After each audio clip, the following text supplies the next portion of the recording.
over the world. Ladies and gentlemen, our senator, our incoming governor is back again now. We are very sorry for that loss of sound. It was a technical hitch, which we did not expect, beyond our control. I can see a lot of people with their silly comment that poor performance. Na so it go be. Everybody know this thing's not computer. Our incoming governor, in spite of the tight schedule today, he find out time to come see us. My people at home, my viewers, this program now for pidgin politics, now for our people, our brothers, our sisters who dey all over the world. Not all of them dey English country. Some dey Germany, some dey China, some dey Asia countries, some dey America, some dey different countries. And our brothers and sisters will come all over the world to diaspora these days. Not all of them, they enjoy that big English. So our incoming governor, now me force and say na pidgin go take talk today. Not be big English. Nobody want hear big English for this channel. So my senator, my incoming governor, go ahead. I say, my people all over the world. Go now. Amen. Where do now find go that side? God go give you now one by one. Amen.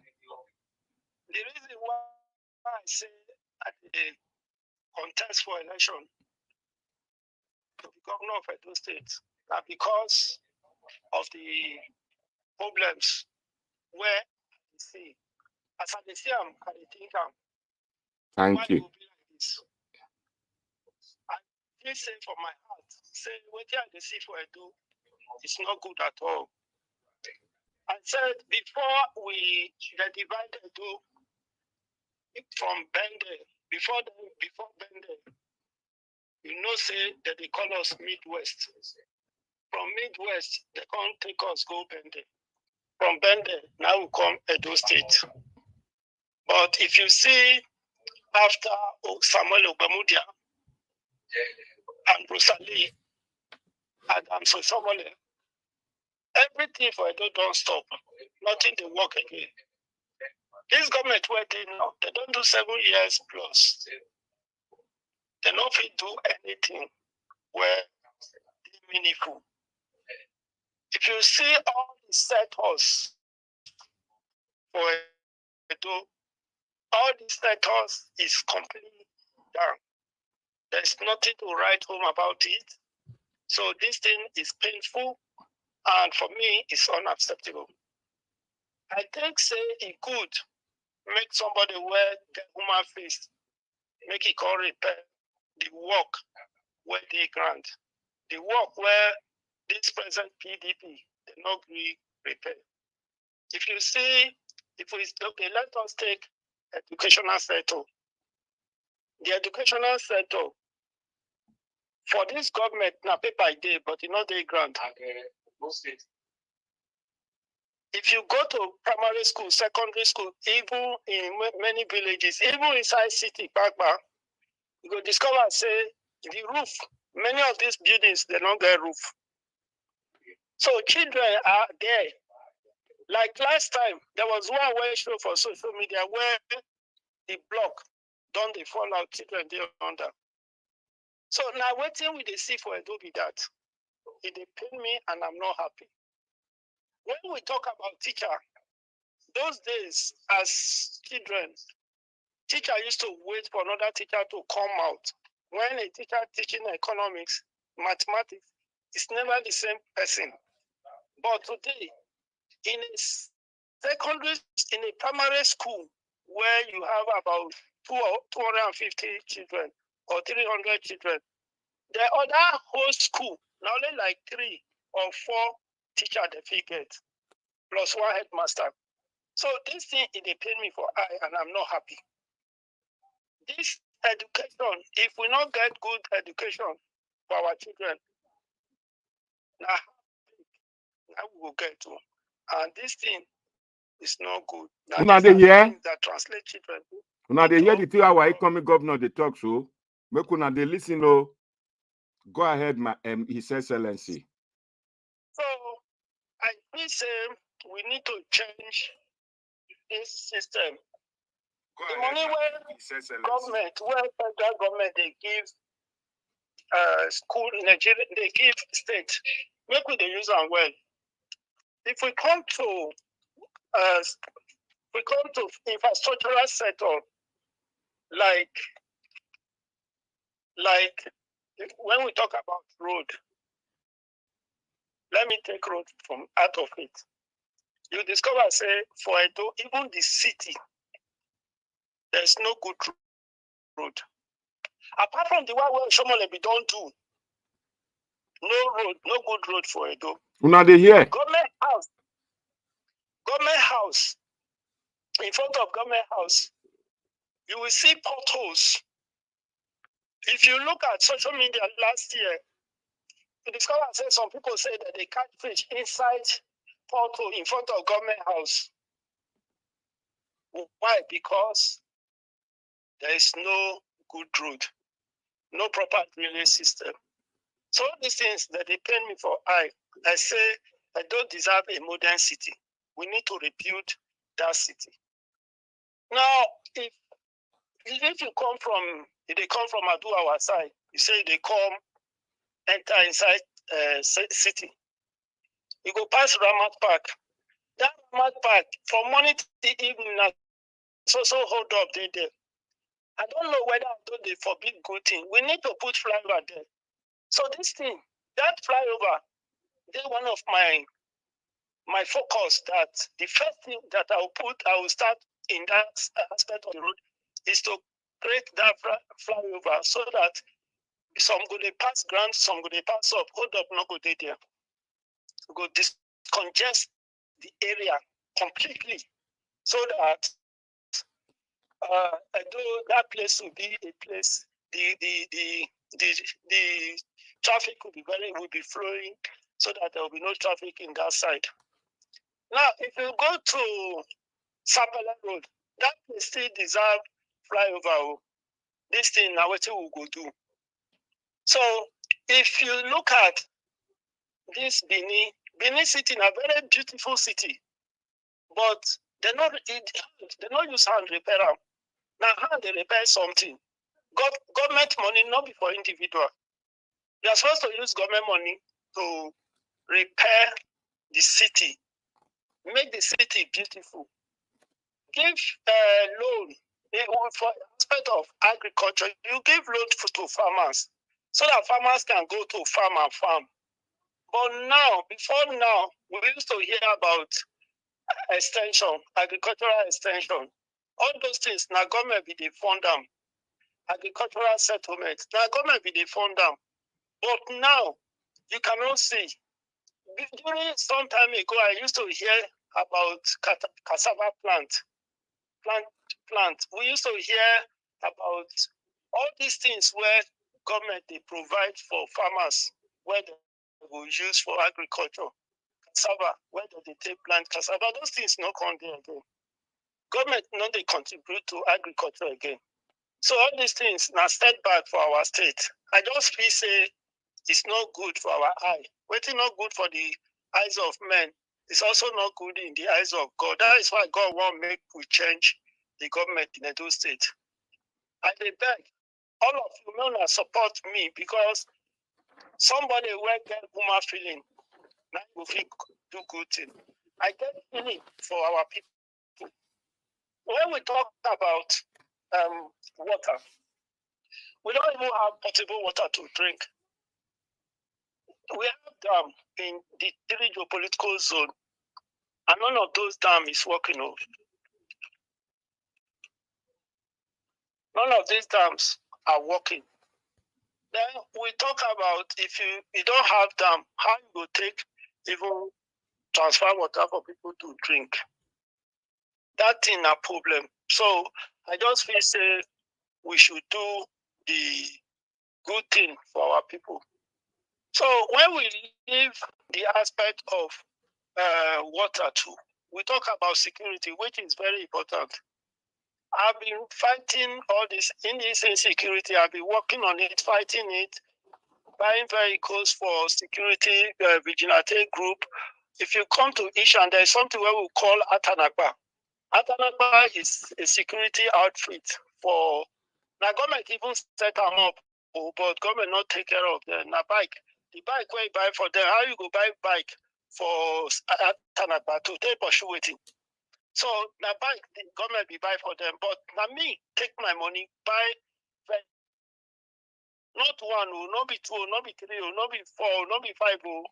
For 50. the Edo Central, for Edo Central, I buy one for each local government. Now, after buying for each local government, if you see, go to Zea, the kidnapping there was very high. So I bought filos for them again, so that they will stay, they follow up these people.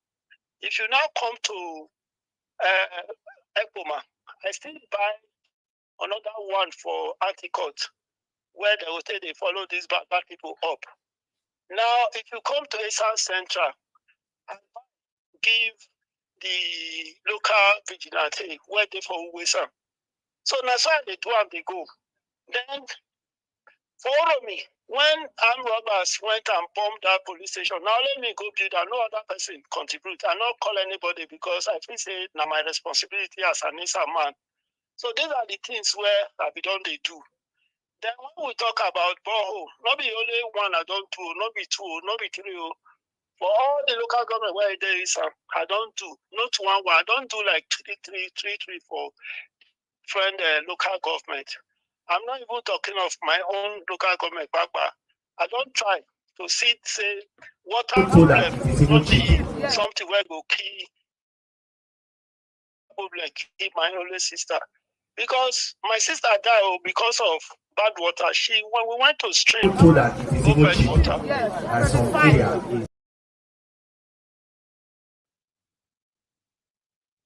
Go ahead. That day, I think say now water will go fetch. I don't know say my sister go die that day. As my sister drink water where soda enter inside as we dey play for stream. Now so she done the cry say stomach. Before we reach my father's house, she can't die. Now wetin make my father say no, make him comot me from village, go keep me for Jos. So as I did Jos, even as I did Jos, I know they happy because I know they village, I know they with my people. But as I don't they get small money, now I come back, say make I come, they do that, fight that water crisis where kill my sister. As water kill my sister, make me to kill the water, make I solve that problem. That is why I go to drip borehole, because now borehole my money go carry, you know, if we bring river come, you know, if we do dam. So as it be like this, I feel say government, if I become governor, I go feel dam. I go feel repair all this dam where they're existing before and do more dams so that our people can get potable water to drink. So these are the things where I feel say I go do. Then to build human capital, we have to go into all those things to build human capacity so that as we do other things, we also build people to be able to face challenges of things that will come. You know, say technology is changing. As technology is changing, so also the mindset of people are changing. I think say if I become governor for Edo, I go do good things for Edo people well, because me, not be waiting, I go job, I define. Not be money to build house, I define. I don't really get all these things, but the time to serve our people, that is what is in my heart. To see a door of our dream. You see, there's somebody now whether they call him the common. They call him the common governor. Now he become a common senator. So why are they calling that person uncommon? Because he don't do good thing for their state. If you go to Okpebello, you go know say this man don't work well. Now what I want to see so that we'll live legacy. Now say make I tell you now, no join hand with me. Make we save Edo.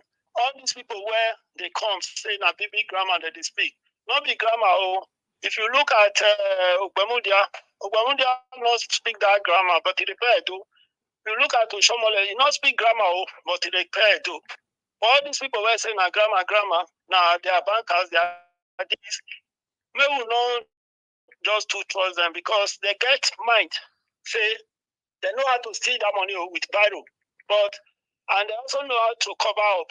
So we will not say that in my time, we're not going to sign wrong MOU because there is no need for it. The money will come, we'll use and work. The internal generated revenue will use and work. Now, waiting, I think say, make I tell you now. God bless all of you. Thank you very much. Our incoming governor, please, His Excellency, a lot of people are here. They want to ask some certain questions. I don't know if you can take some questions, but from me, one of them would be on agriculture. Are we going to send the youth back to the land, or what are we going to do? Because these days, agriculture, food, 9 people need. One banana for UK, it costs us £1, which is convert to Nigerian money now. Just one banana, not the bunch, about 2,000 naira for one. Orange, Yes. about 3 of them. 3 of them, now 2,000 naira. Are we going to, if God willing, we know you're going to be the next governor of Edo State. Are we going to invest more of the resources for agriculture? My brother, thank you very much. This question where you asked is a good question because agriculture is what we really need now. If you come to a day abroad, yeah, now let's see what will happen for them. yeah. And I'm not saying nobody rich past farmer. Farmers are very rich. Yeah. So we are going to introduce mechanized system of farming. Yeah. We are going to provide them with agricultural equipment. Yeah. So that they will farm. People will even like the kind of system we are going to introduce. That people will be proud, yes, we are farmers. Yeah. You know, we will give loan for people to go back to farm. That's one of the things where I will tell you, say, we will give loan because this government not even pay attention to all those things. But we are going to pay attention to these things so that our youth will even be proud, say, yes, I am a farmer. Those people that have studied agriculture, they will be able to say, yes, we have studied something, but we have money for investment. If you don't have money for investment, you will not even like it. Yeah. So we will give them loan that we help them. We will not only give them loan, we also support them with mechanized farming equipment so that they can do good farming. And as they farm, they'll be able to feed the nation. Instead of us from out of the country, we can export because there's so much money in farming. Yeah. So much. Then, state, if you look at it, we have good land. Our land is very fertile. We don't even need fertilizer. Even when we start, we'll still give them fertilizer to farm. But we have good soil. Our soil is very, very good. I could remember those days that we used to go to farm. What our people need sometimes, not just manure. So, not to talk or say we'll introduce them to fertilizer and the rest to produce that desired manure. But I feel say farm is very good and we are going to support farmers. Good. What about our ailing state corporations like those Beaer? If we say we are not Christian, we don't want to do beer again. All these things, beer, all over the world, where they not they drink beer. Then they drink beer. All these things they generate revenue. That's why I say they're not they generate revenue alive. Even our brother where they the other side where they contest with me, he was working with I think he was chairman of a brewery now. So if brewery is not generating money, why did he become a chairman of brewery? But we have those things in Edo. I don't have breweries. But this present government, they don't care. That's why this is that we are going to support those breweries to come back. And all the alien, like the We have question from Alois. Is here. Alois lives in America and he wants to ask one question. Please be brief, 2 minutes, because it's late. Honorable SMO just took time out in spite of his tight schedule. He still find time out to come out. Most contestants today, most people are sleeping, but he's out here broadcasting, talking to people in diaspora. One thing I need to ask before Alois continue. His Excellency, are you married? How many children? Married with children? Yes, I have 4 kids. My one of my daughter has just finished university. She's right now she's in law school. The other one is in one is in Canada studying. So I have kids now. His Excellency, one question again before I hand over to Alois. You know, you mentioned that the current government, it appeared that the money has been stashed away. If God willing, if you become governor, what will you do about that and the debt profile we have in Edo State? Well, the debt profile of Edo, we need to look at it holistically and fashion out a way to pay, because debts where they are debt. So government is a continuous process, and we must pay that debt, because somebody has put us into that debt and we have to pay it. So if waiting pay me be say as you collect that loan, using and do good thing for Edo people and for like am. But as they not use and do good thing, now later on they pay me. So we go look at that one when we get there. But right now, I never feel comment, because the only thing where I feel comment say the thing they paid me. So when time reach, we will talk about that one. Including all those money where they put for small investment bank. All those money where they put for a small investment bank, not maybe Edo money. Nah, Edo money. Money now. Yes. So when we get there, we will discuss. Say all this money now, Edo money, where they be? We'll look for them. So this one's not be problem, will not be something where we will talk now, because when we never get there. When we get there, then we'll start to talk. Alois, go ahead. Ask His Excellency question. Hello, can you hear me? Can you hear me? Alois, are you? Yeah, we can hear you loud and clear. Okay, Yes. Honorable. Okay, good evening, Honorable. Yes, we can hear you. Good evening, Honorable Senator. I don't know if you hear me. Yeah, they hear you. Go ahead. Okay, my pidgin not too good, so I try speaking as much as I can.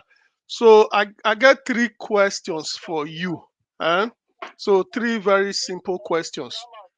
So we know say Edo State. In fact, let me not say Edo State.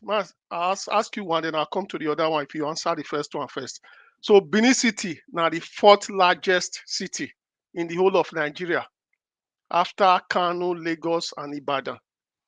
So if you look at these 3 other cities where I don't mention, one thing where they get, where Benin City not get, despite the fact that we have been a capital for more than 30 years, now what we call an efficient public transport.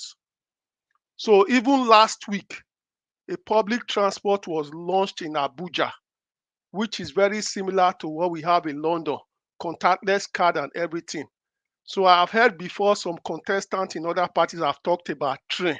Then I say you need to waka before you run. If you don't have a public transport, why are you going to talk about train? So Honorable Senator, if you come into power in Edo State, are you going to tell Edo people that there will be a modern bus transport in Benin, not those rickety bus we currently have? So I'll let you answer that one first. My brother, God bless you. As I'm talking to you now, for the past 2 years, if you come to Edo Central, you will find my bus. They call it Apakomisa Transport. That bus, for the past 2 years, they carry passengers free. Go from Ubiaja reach Uromi. Uromi go Irua, where bus station there, at the hospital, that Otibo Specialist Hospital. That is where that bus they stop. Then it will come from Iroekpe. From Iroekpe, it will come past the Epoma. It will come Irua at that hospital. So now, so for the whole 5 local government. Now, so the thing the waka. So that bus, now this luxurious bus, like that time one where if you come America, you go see hotel, those big hotel, those kind of big luxurious bus, where Yes. condition, Yes. microphone. So if the driver wants to talk to a passenger, he can talk to them. Even the bus get fridge, he get toilet. Yes. So this is what I've been providing for the past 2 years, and I'm buying diesel. Even today, I pay for diesel. So this is what I already know, and I'm coming to Edo because people talk to me about train station, railway line. No, brother, we don't have the money. For me, I don't say we have the money at the moment. We cannot take things that are not a priority. If we put buses on that road, even if at a reduced price for people to just pay 10 pence, then people will even pray for the government. You know, these are the things where I think say government is supposed to supply to the citizens so that the citizens will be happy. And even if they are being paid amount of money for their work which they are doing with the civil servant, so they will be able to feed. So these are the things where they pay me, where I think I should come into this place and change the narrative. My brother, I'm doing it. And I feel your pain, and I feel the pain of our people. So I'm very Go on with happy. the second question. Let me tell you, Alois, 1 second. Senator will be appearing on this channel almost every 2 weeks or every week, anytime he wishes for an update. So go on with your next question. So, Honorable Senator, distinguished Senator, I am very happy with that answer you gave. So, because what I understand is that you don't do it for small level, or what they call for abroad, micro level. So you have the capacity to take it to a larger level. So my second question be say, if it's a follow up to the first one, like I said, transport na problem. The other problem with Edo State na food. So according to our statistics, we don't drop because I be data scientist. So what we drop is say transport and food now the main thing where Nigerians they spend money for. Now, I am very happy that you say you went to the north, you grew up in the north, especially Jos. So one thing I admire about the northern governors is that they know that food is very important. So I saw the Niger State governor the other day. I've seen a lot from the Borno State governor. Now, in the case of Edo State, I'm going to ask the question based on Edo State. We have seen under the last administration of Buhari, a lot of money was given to agriculture. The northern governors gave most of their money to micro farmers in their villages, call them and give them money to go and farm.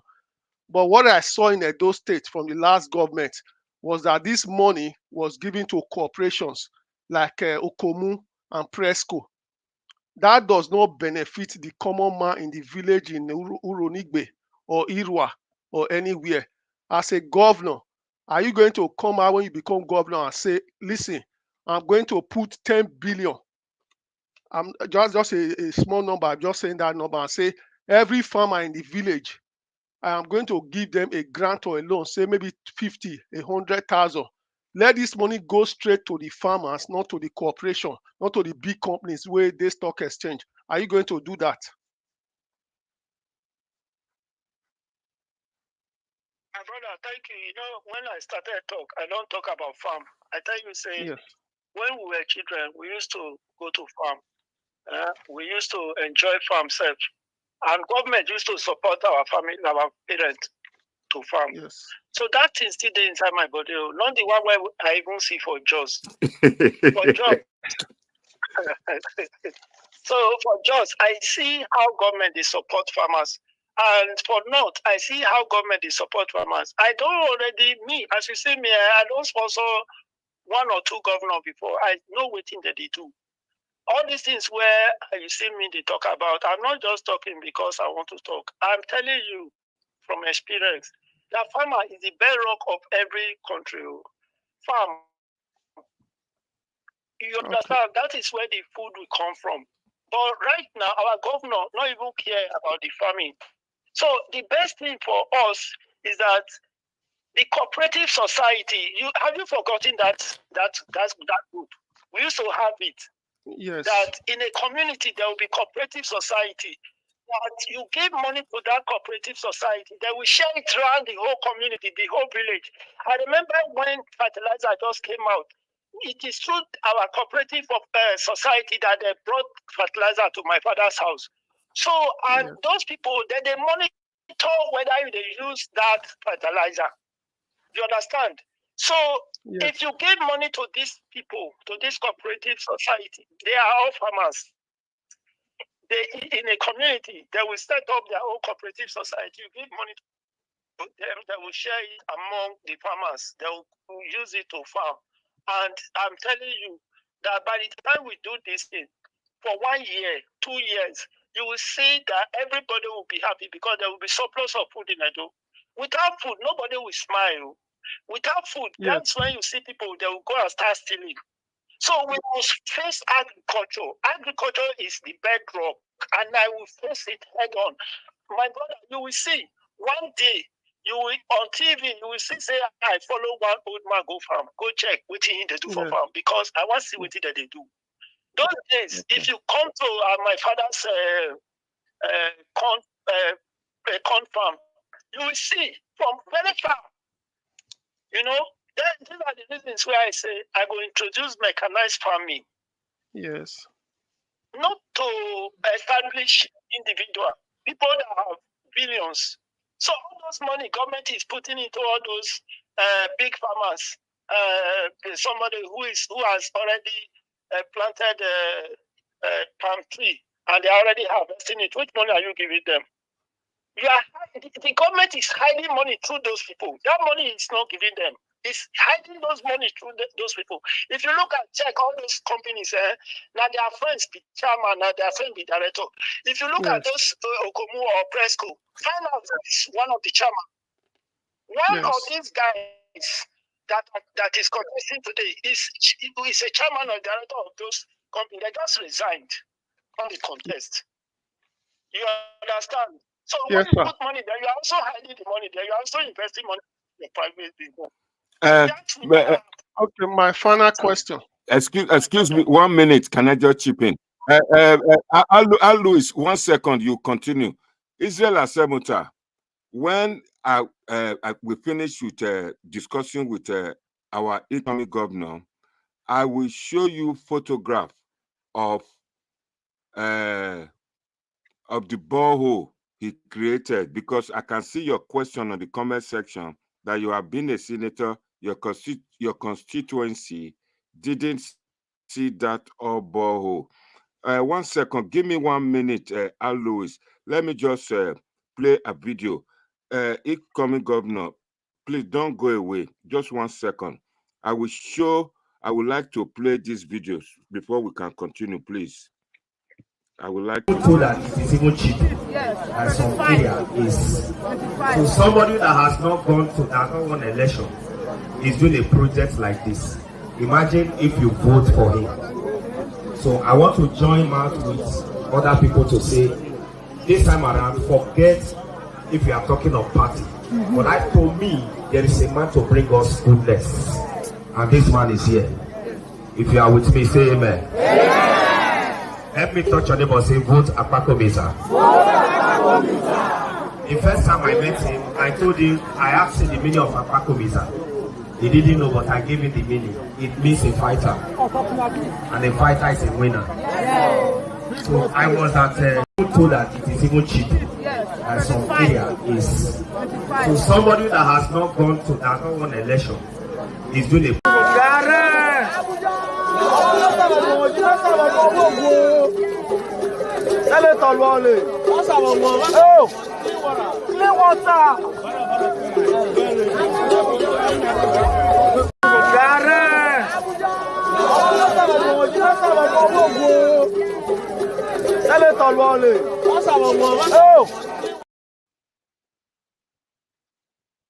You see, our incoming governor, Senator SMO, let me say SMO, not be person, now man of US. He not even get videos of what he don't do before he become a senator. He don't know where me go dig this one come out. So today, I would like to tell you, Israel Asemota, you may know me very well, but me not the take put hand for failure. Me I know say this man, he get the same thing where me go fit do. Then one thing I go beg our senator today, make it try, invest for social media. Make begin to make mouth. Make people begin to make mouth for social media so that Mona know. Louis, please explain the power of social media with Godwin Obaseki in the next question or the following questions you will take. Go ahead, Louis. You want me to ask my question or to give an advice? No, you whichever one. Ask your question. You said ask your question. Let me, Honorable Senator, let me ask my question first. So since now my last question, so the question will. Are you hearing me? Yeah, it's hearing Are you you. hearing me? So since now my last question, the question will boil on the issue of the Benin Kingdom, the issue of Agberos, and also the issue of young people who are unemployed. So the one in the Benin Kingdom, I will ask that one. You don't need to answer that. If you feel like it's too sensitive, you can just ignore it and leave it for another time. So which is to say, we all know what has happened in the Benin Kingdom regarding the relationship between our Reverend Oba, which is known worldwide and respected, and what the current government in Edo State has done to diminish the role of the Benin monarchy. So when you go into there, thank God to President Buhari, the Benin Act has been restored under the ownership of the Benin monarch after the present government decided to look for a way to take it for themselves. So when you become governor, are you going to restore the lost pride of the Benin Kingdom and the Benin man in Edo State? And the follow-up question is the issue of Agbero, youth people unemployed. So I always believe that a lot of Nigerians say Agbero is bad, youth is bad, youth is unemployed. To me, Agberos are Nigerians. They are Benin people. They are Isha. They are Esako. Because they didn't go to school or they are in the street or Kapa, people seem to say they are useless. Now, as a governor, how are you going to bring all these people together and make them useful in Edo State? Because they say no child is left behind. So if you don't leave graduate behind, you don't leave the unemployed behind, you don't leave the disabled behind, you don't also need to leave the Agbero behind. Every Edo man is useful. You need a population to build a nation, and we must not separate one from the other. So how do you approach all these issues? My brother, thank you very much. This question is very germane, and I really appreciate you because this is the most sensitive and most wonderful question I am getting today. Let me tell you, first of all, let me take the aspect of the monarch. You know, monarch, let me talk about myself. Yes, sir. I am a traditional man. And what makes me an Edo man is the value of the kingdom of Edo, the Oba, the kingdom of the Oba of Edo. Any child that will not respect the Oba, I don't think that child is worthy. Let me tell you, the value of an Edo man, the pride of an Edo man is that palace. So we must respect the palace.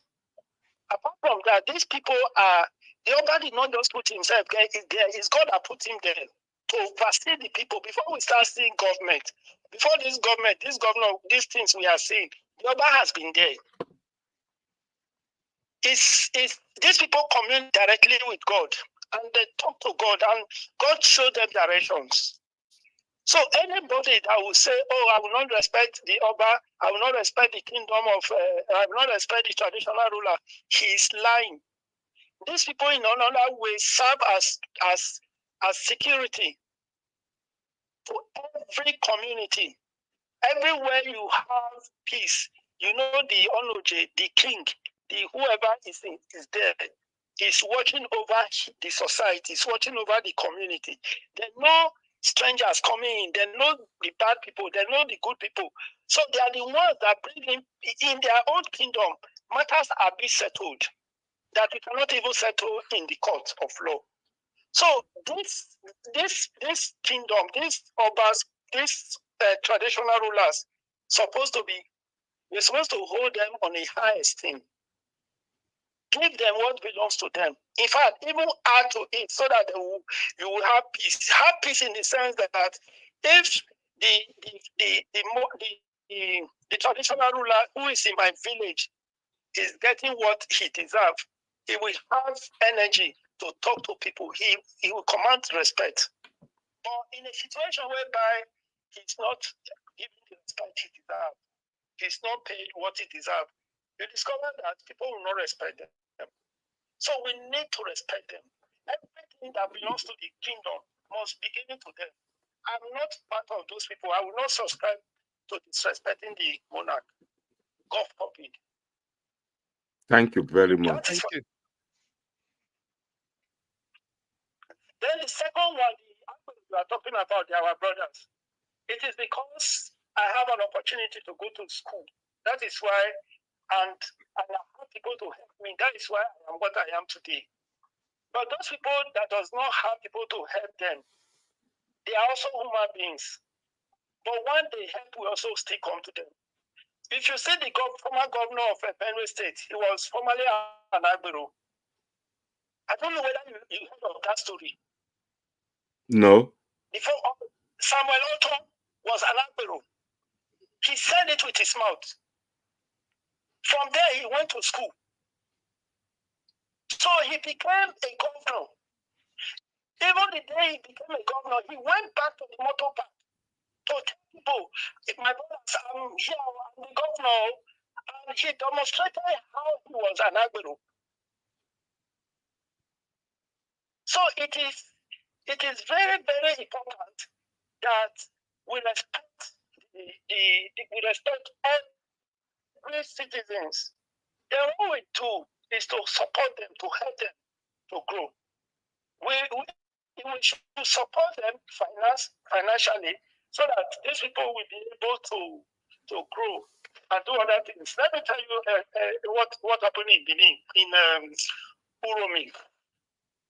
I saw a guy who was riding bike, and I took on him. I tried to interview him. Why are you riding bike? He said, "Oh, that is riding bike because he has he just finished school. He just finished school, and he has no money to do business." I said, "Oh, okay." He said, "Yes." He said, "Yes." I said, "Okay, what do you want to do now?" He said, "He's just riding bike." He's just riding bike. I said, "Okay, so what do you want?" He said he needed a bike. And I bought one for him. By the time I saw him next time, he's already doing well. These people just need help. Some of them, they don't really, they are not what we think they are. It is because they don't have help.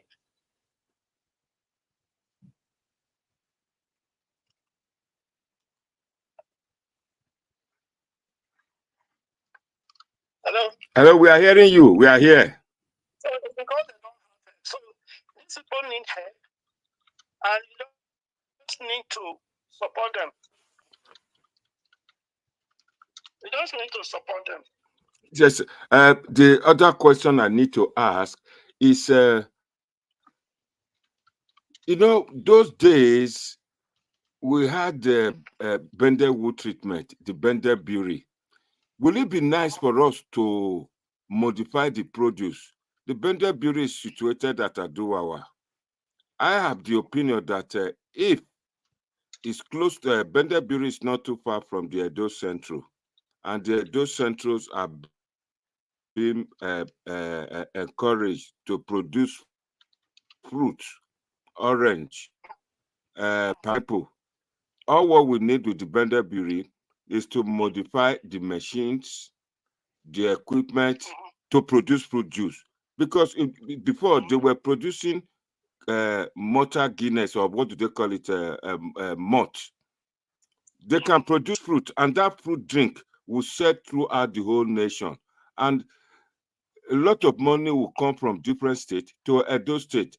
Then the other question is, are you going to rely much on the FAAC, that is the Federal Allocation Committee money, or are we going to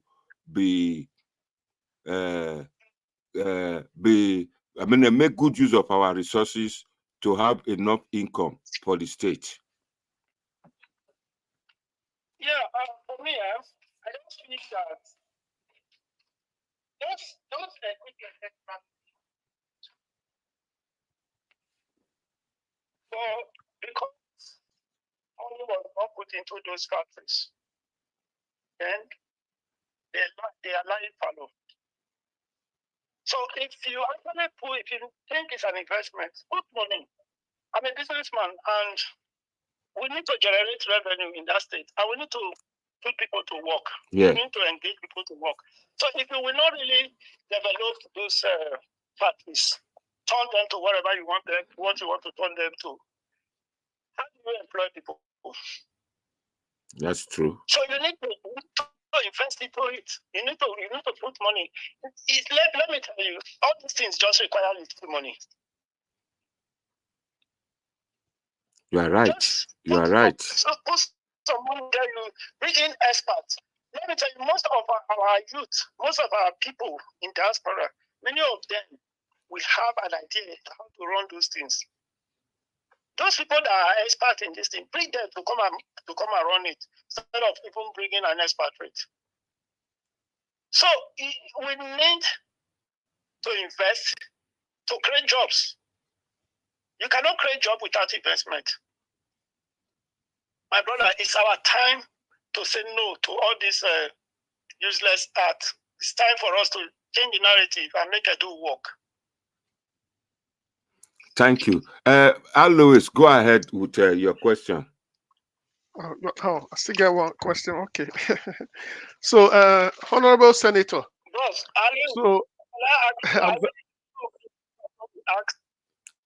Alois, Senator is talking to you. So I didn't hear what my senator said. Can you? Question you asked about? Yeah. He said if you are okay with his response, please. No. The response is fine. So I just don't want Edo people to start saying distinguishing between each of them. Say one is an Okpebello, one is a graduate, one is that. We need everybody to move Nigeria forward. So my next question is that. So you are the current. Alois is responding to you. Even those people that have not gone to school, if we say let's just define it, many of them are useful. Some of them can be drivers. Some of them can be drivers. Some of them can even be barbers. All you need to do is to put them to work. That thing that will bring the value out of them, do it. My brother, by the time we start 6 months into our government, I will invite you to Edo, and let me tell you that you will see Edo of our dream. I am going to be accountable to the people. Whatever allocation we are getting, I will tell the Edo, I will always do town hall meeting. Yes. Let me tell you, people, when you talk about me in the office as a senator, right now, as a senator, I'm giving my budget is 600 million. Do you know what I did with that 600 million? Tell us, sir. I am creating a road from Utako to Uwesa with that money. And Guys, I'm putting 400 million into that. I'm not telling you I'm using this money like other people will do. They will say they want to do empowerment. They will do 10 naira empowerment and put many money in their pocket. So we need to invest whatever resources government have given you. So that is what will bring the value of Edo back. Because Edo is totally gone. Let's continue. Yes, yes. So, Honorable Senator, one of the reasons I agreed to come on this call, so when Mr. Monday spoke to me, so because I did a bit of my research, so about your work in Edo Central Senatorial District. So one of the things that I can actually say is that Edo Central Senatorial District, since we have democracy since 1999, I believe, it's always been won by the PDP continuously. And even when you took the ticket to contest under Edo Central, under APC, the incumbent senator and some other people say it was just a waste of time. So I want to congratulate you for your sagacity and for your sincerity of purpose, because you believe you can win and you believe you can make a change. So also the APC primary, let's just go back a little bit to the APC primary.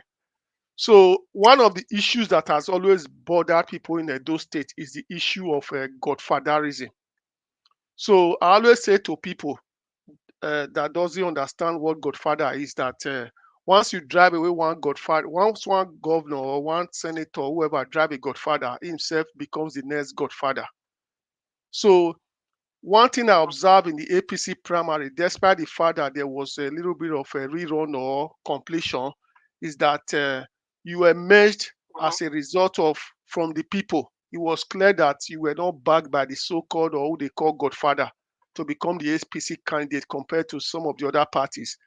So as an Edoma who is in the grassroots, can you tell us how you were able to navigate these complexities that we have in Edo State of Godfather and actually become the candidate as the people's candidate, not the candidate of the Godfathers?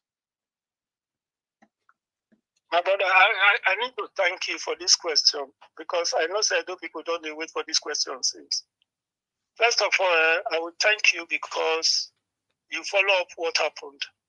And let me also let you know that the biggest thanks go to Edo people, because they stand by us. I want also to let you know, to also help me talk to our people. Now, as they stand by me during the primary, let them also stand by me during the general election. They should not look at money, because the people that I'm contesting with, they want to use state government money. They're already using it. Like the PDP candidate, you see his office, his campaign office, part of it is in government house, the former deputy governor's office. That is where they are using. These people have they just took a whole floor of a Protea hotel. You know? Yes. That's what social media, this thing is. These people are using government money. Let the people also know that they brought me in from the primary. They should also stand by me so that we will do the good work. We should not follow money. That is, when we follow money, that is where we will spoil everything. We'll spoil it too. Because whoever that took money to do whatever they do, they are doing it because they are seeing it as an investment. We should not allow it to happen. My brother, God bless you for this question. And me, that the people bring out, I will also work for the people. Thank you, sir. Yeah, can I just ask one last question before you go, sir? Hello? Okay, so Hello? this question, so we need to go because I'm going out. Okay. Go ahead with the question. Let me ask this last question. So it's a sudden question. So every governor that has governed Edo State, the ones that we remember that has done the good things, or what the Edo people always remember it today, Dr. Samuel Okpebello, Professor Ambrose Ali, in the past memories. So you can associate these people with I think Dr. Okpebello with the University of Benin, some hospitals, also with Professor Ambrose Ali.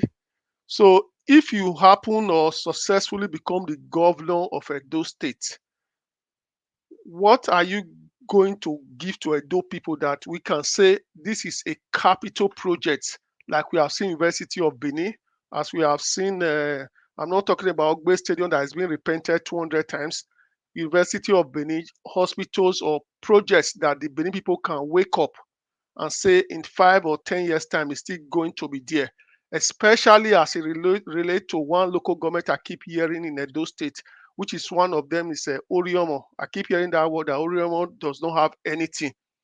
And also, as a double question with it, the issue of power in Edo State, we have seen the Osiomo power plant. We have seen I think the Yobe or whatever it's called, which is the biggest IPP in Nigeria. So what I'm trying to say here is that it is very clear that these power plants are all gas-powered power plants. And with gas, this is priced in dollars. So it still can't get to the common man in Edo State. When you become governor, are you going to look at other type of powers? Because even in the UK that doesn't have sun, there is solar. With solar, you don't really necessarily need to be buying gas or buying other things to power it.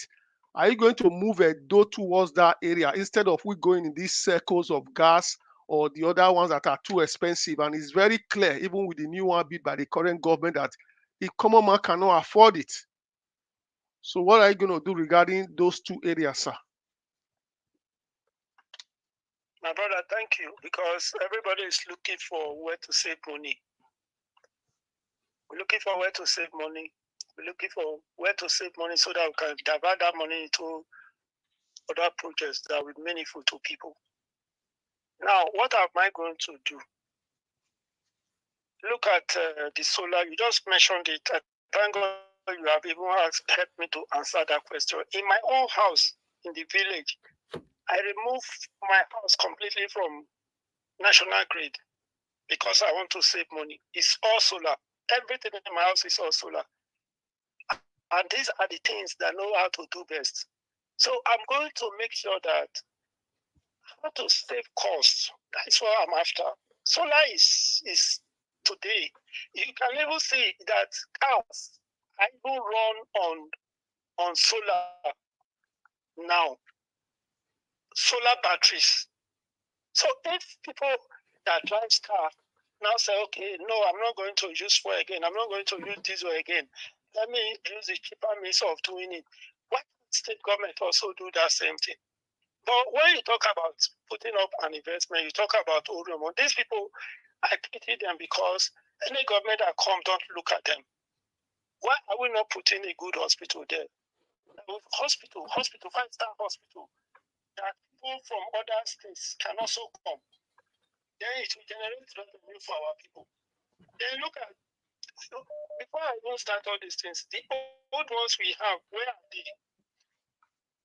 That University, they have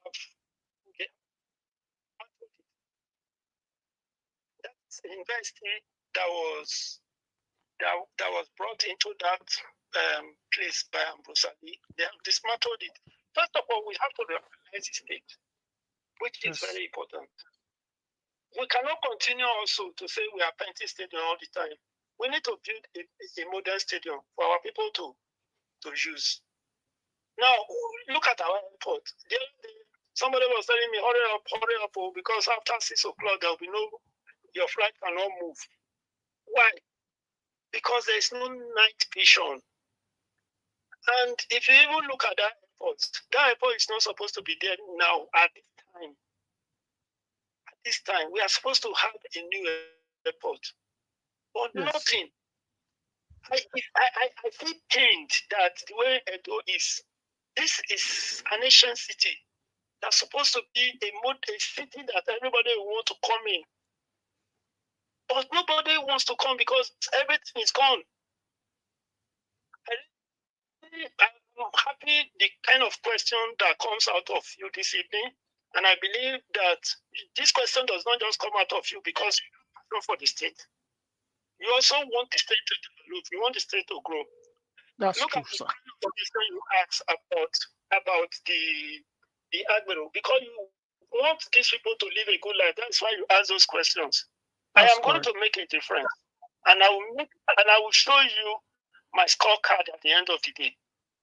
God bless you and have a very wonderful evening, as I am having a good night here. Sir, with due respect, just one last question from Canada. I don't know if you take it. Okay. Just Thank you. Yes, we'll let you go for after this. Hello, go ahead, talk. Okay. Good evening, Your Excellency. My name is Tajo Roy, calling from Toronto, Canada. Thank you very much for coming to this program, sir. As you are aware, we are over 30 in this group. This is just one of it. My other colleague will want you to call you in their own page too. My question goes with this. We have lots of Edo professionals in diaspora. How are you going to harness these potentials into Edo?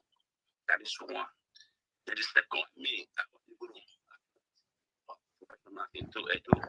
Then the second one is how are you going to stop Edo bravery that are migrating to abroad? I mean, we have a lot of doctors now that are migrating to Canada. Go to ask them to stay back. That's my question. Thank you very much. All right. First of all, let's talk about the professionals that we have abroad. You see, when Obasanjo became the president of Nigeria, he went into hunting, looking for professionals, somebody who can handle different departments. He discovered Okonjo-Iweala. Okonjo-Iweala came to stabilize our economy.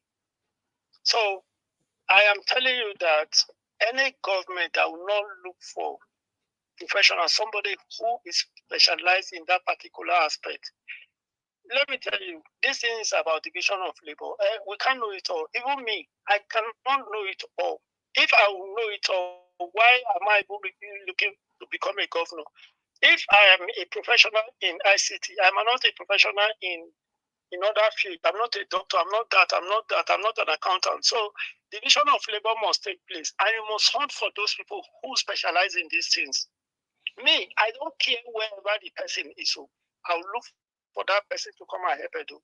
Because I need to be my watchword is transparency.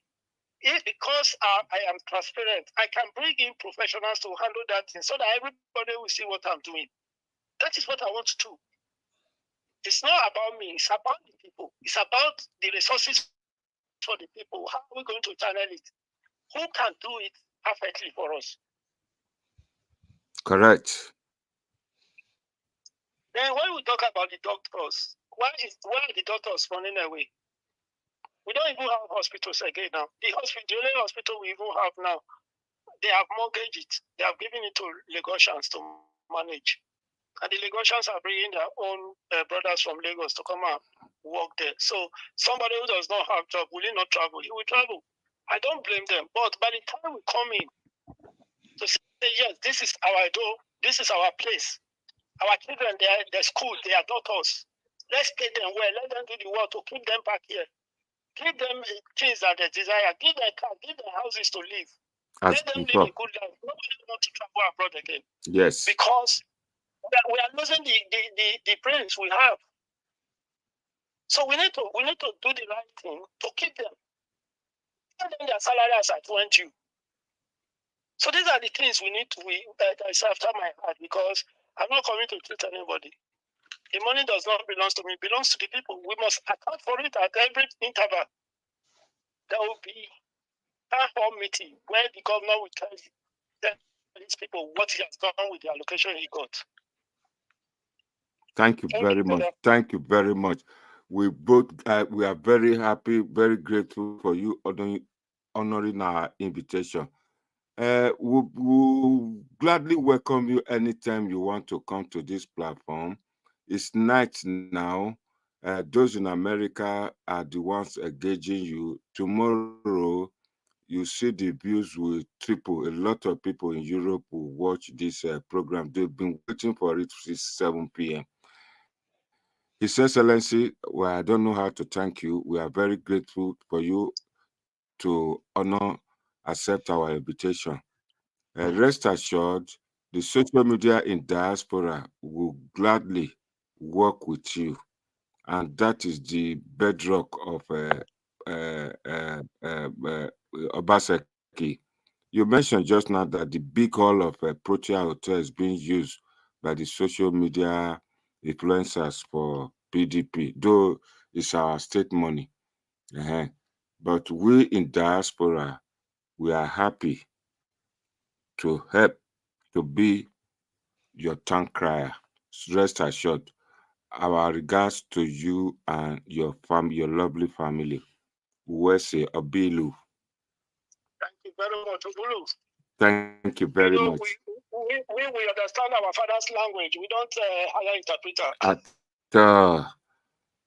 At all. Thank you, my brother. Wese, I'll speak to you. I'll speak with you tomorrow, sir. Thank you very much, sir. Okay, thank you. Pleasure. Yeah. My people, I don't see our incoming governor. So I'll take some time out, make I engage Israel Semota, Chasu Sagede, and some other people, all these PDP people who bump into this video today. As you now know, the man clearly gave himself up. I mean, gave all what he see the information, the requirement for a good governance. Me, I surprised to see say Israel Semota, where they live for UK, English-speaking country. Is there among people where they talk, say, people where they speak English, now then they educated. My brother, you lie. There are a lot of people who live in Germany. There are a lot of people who live in not English-speaking country. Our papa and mama will not go school. You know, people talk, say they're not there educated. This is not the problem with Nigerians. If you just speak with English, then it's educated. If not so, my children, they get times 10 PhD because then they speak the English perfectly and with better accents. This is not just our problem. And that is now why we will not develop. Some people claim they know, and they know nothing. Our brother from Norway don't come. You understand? English not be education. Don't put me into your politics. I'm not interested in all this. I'm a concerned Nigerian. I'm not a PDP. I'm not an APC. But the fact is, I have to tell you the truth. Democracy was murdered in the primary, and you know it. Israel Semota, I've been watching your comment. No. You can say whatever you want to say. Israel Semota, go ahead. No, if anybody wants to say their own, that's their own opinion. I'm just giving you. I'm just giving you. Let the man Israel speak. Israel, can you explain what you mean by democracy? Israel talk now. You are free to talk. If I trying to put me on it, I don't like what the price is. You have your principle, you have told your principle, and that I was just watching and doing my own. Don't make me the subject matter.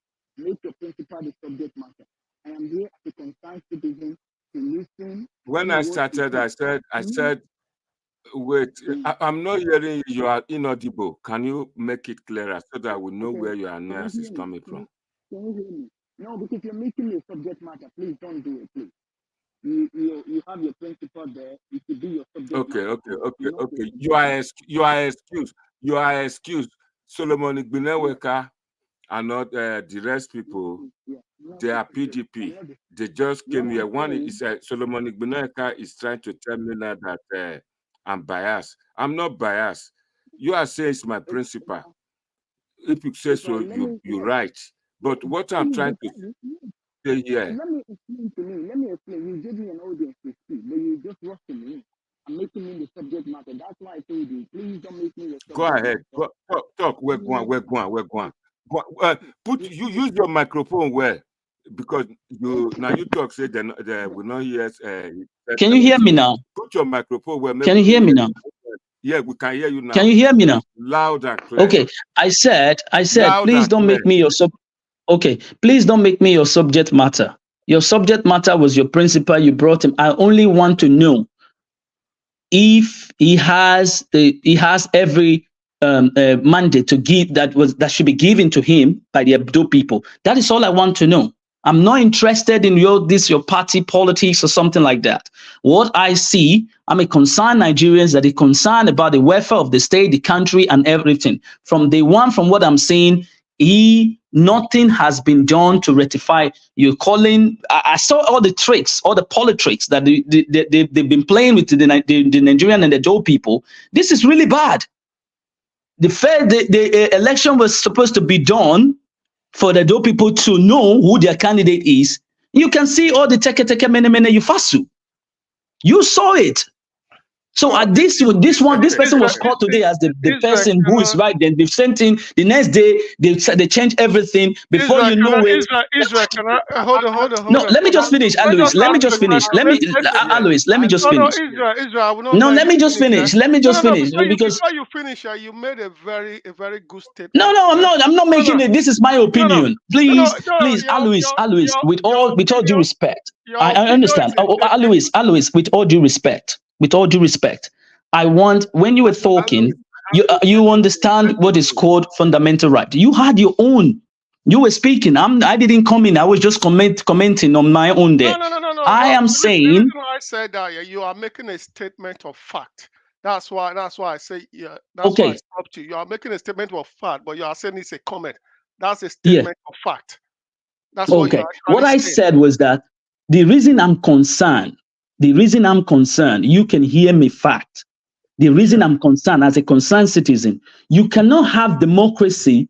You're preaching democracy. He's preaching democracy. The person who was the subject matter today, he's preaching democracy, but his party has not replicated what is called democracy. It is the government of the people, by the people, and for the people. Was that replicated in the last concluded primary election? The answer is a capital never. So why should I be? That is why I wanted to hear him to see if he actually equates to that mandate that was given to him. From what I can see, this is my own opinion. I was not convinced. Are you talking about the primaries?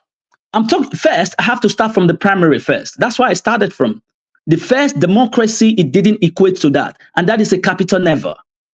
And secondly, from what he has said so far, everything he has said, he was a senator. And you have been a senator. What did you do to your constituents? You gave them boho, and the pie is showing me one. He didn't change to Dubai. All what he has been saying, all the activity. Hold on, sir. Let me just finish. You hold on, sir. Let me finish. When I finish, you can ask me that. Let me just finish. Yeah. I'm gonna intercede with this one in. He was elected last year. I'm going to intercede with you too. No, but that's fine. That's fine. But you and the past should let me speak. Alois, you and the past should let me speak. I really like this. I really like this debate. Well, let's go back to that primary before you go to the other. No, but the primary was But the primary was nothing to write home about. Wait, as a citizen, I'm not convinced by that. That's my opinion. Hold on. That's why I say to you, you've made a statement of fact. The primary was wrongly done. Agreed. I'm going to agree with you, but at the same time, you hold on. You had three political parties having a primary. Yes. Now you have accused one of being wrongly done. Now, what about the other two? Of course they did. See, listen, I don't believe, like I told you, I don't believe on anything that has to do with eldest teke mene yufasu. All the primary that was done in Edo State has more than democracy. Full stop. Yeah, but listen, that's why I say that is why I told you. Hold on. When you make a statement of fact here, you have to be fair to everybody. You said, but I just told you from day one. Hold on. You've used the word the APC primary was wrong. Yes, that was the first primary that was done. All of that was done. Was not done well. The question I also asked you, was the PDP primary wrongly done? It was not done appropriately because everybody was I didn't know who is doing primaries and who is not doing. I was saying one here, one there. Okay. Let me just finish. When I finish, then because the whole thing, so that I don't lose my train of thought. The point is that Democracy was murdered there. The first thing is the APC started it, and PDP went on, and it all carried on because this has been the system of anything goes that these leaders who has no ideology has implanted in the system. Okay, and today, just let me finish. Let me finish. Let me finish. No, the reason I'm interluding you, yeah, I want your statement to remain as a statement of fact. Yeah, but the point is, I choose how I'm going to put it. Hold on, you are making statement of fact. You are educating people on the internet. Yeah? I'm an analyst. Yeah, that's why I'm analyzing your statement. Yeah, your statement just said just an APC started here. I'm going to take you back again. The first party to hold a primary wasn't the APC. It was the PDP. The PDP had the PDP had an indirect primary, so they chose their delegate first. Hold on, Alois. Yes. Alois. Yes. Listen, what is shown on the TV? Hold on. I understand what you're saying, but the point you don't get me. What the whole general public saw is what I'm talking about. Okay, I'm not in their party. I'm not interested in any of the party. The APC primary was rubbish. The PDP was rubbish. The Labour Party primary was rubbish. Now, but you are the one that is not saying it for me. Let me just finish my train of thought. Alois, I get it. November 11, they shouldn't vote. They should sit Alois, I get it. I get it. I get it. You were asking the senator, with due respect, his questions, and he was answering you. Okay, for what I'm saying now, I'm watching every candidate, and as a concerned citizen, I should be concerned with everything that you're putting on the table, because Edo people need a better system. They need everything to be done on ground. But all what you have asked him so far, everything was in my head. I did not get convinced. So that is my opinion. Please just respect that. I am not convinced in any way, form. When you said a bureaucracy and something like that, I was not convinced. No. Hold on. I never used the word put Okpebello in government. Maybe you didn't get my question properly, what he was answering. I've said to him, like I'm saying to you, I said, we are one Edo, we are one Nigeria. I have that philosophy that. Let me just finish with Israel. Let me finish this with Israel.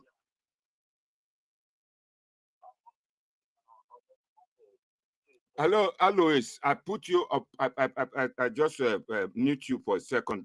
A call from America. He wants to contribute to both of you discussion. Go ahead, caller. Hello. Go ahead. Say it again. Say it again. We can't hear you. Say it again. Alois, his question for you. Thank you very much. My name is. Hello. Hello, go ahead. We are hearing you. Okay, thank you. My name is Dr. Legend Asulime. What I want to give is an opinion, not necessarily a reaction, so to say. Can you switch off your device you are using to watch us? Asulime, I know you. I hear you. Yeah. Okay, let me do that. My name is Dr. Legend Asulime. Doctor, go ahead. I must state up front, I'm the chieftain of APC, and then I want to react to what Asemota Israel was saying. I feel like he was giving too much time to render baseless vituperations that just doesn't make sense. He came to the program with a closed mind. He is not open to learn anything or to unlearn so that he can relearn. So many things that he says, like I said, we're baseless. For instance, we start from one. He talked about primaries. Number one, primaries are party issues. It has nothing to do with outside members. It's an internal issue that has to do with parties. And every of the parties that we have in the state today, both APC, PDP, and Labour, that are major parties in the state, have issues within them. There is no election that is ever perfect. There is always one concern. But the beauty that of today, only APC have been able to reconcile themselves and we produce a governorship candidate and a deputy governorship candidate. Thank you. Other parties are still struggling. So APC have brought themselves together. Reconciliation is a part of the democratic process. So in terms of democracy, we've been able to come together to produce this united front. APC should actually be commended. Not this one that Israel is doing. He actually came there just to come and force an anger. And I'm starting to wonder if it's about the government or the people or the concerns of the those things that is actually troubling him, because what I'm hearing is just somebody is just angry about something else personal, maybe. Then there are some other things that he mentioned. The governorship aspirant, Senator Monday Okpebello, is barely a year in that position. And he was talking about infrastructure. What did he do? What did he do?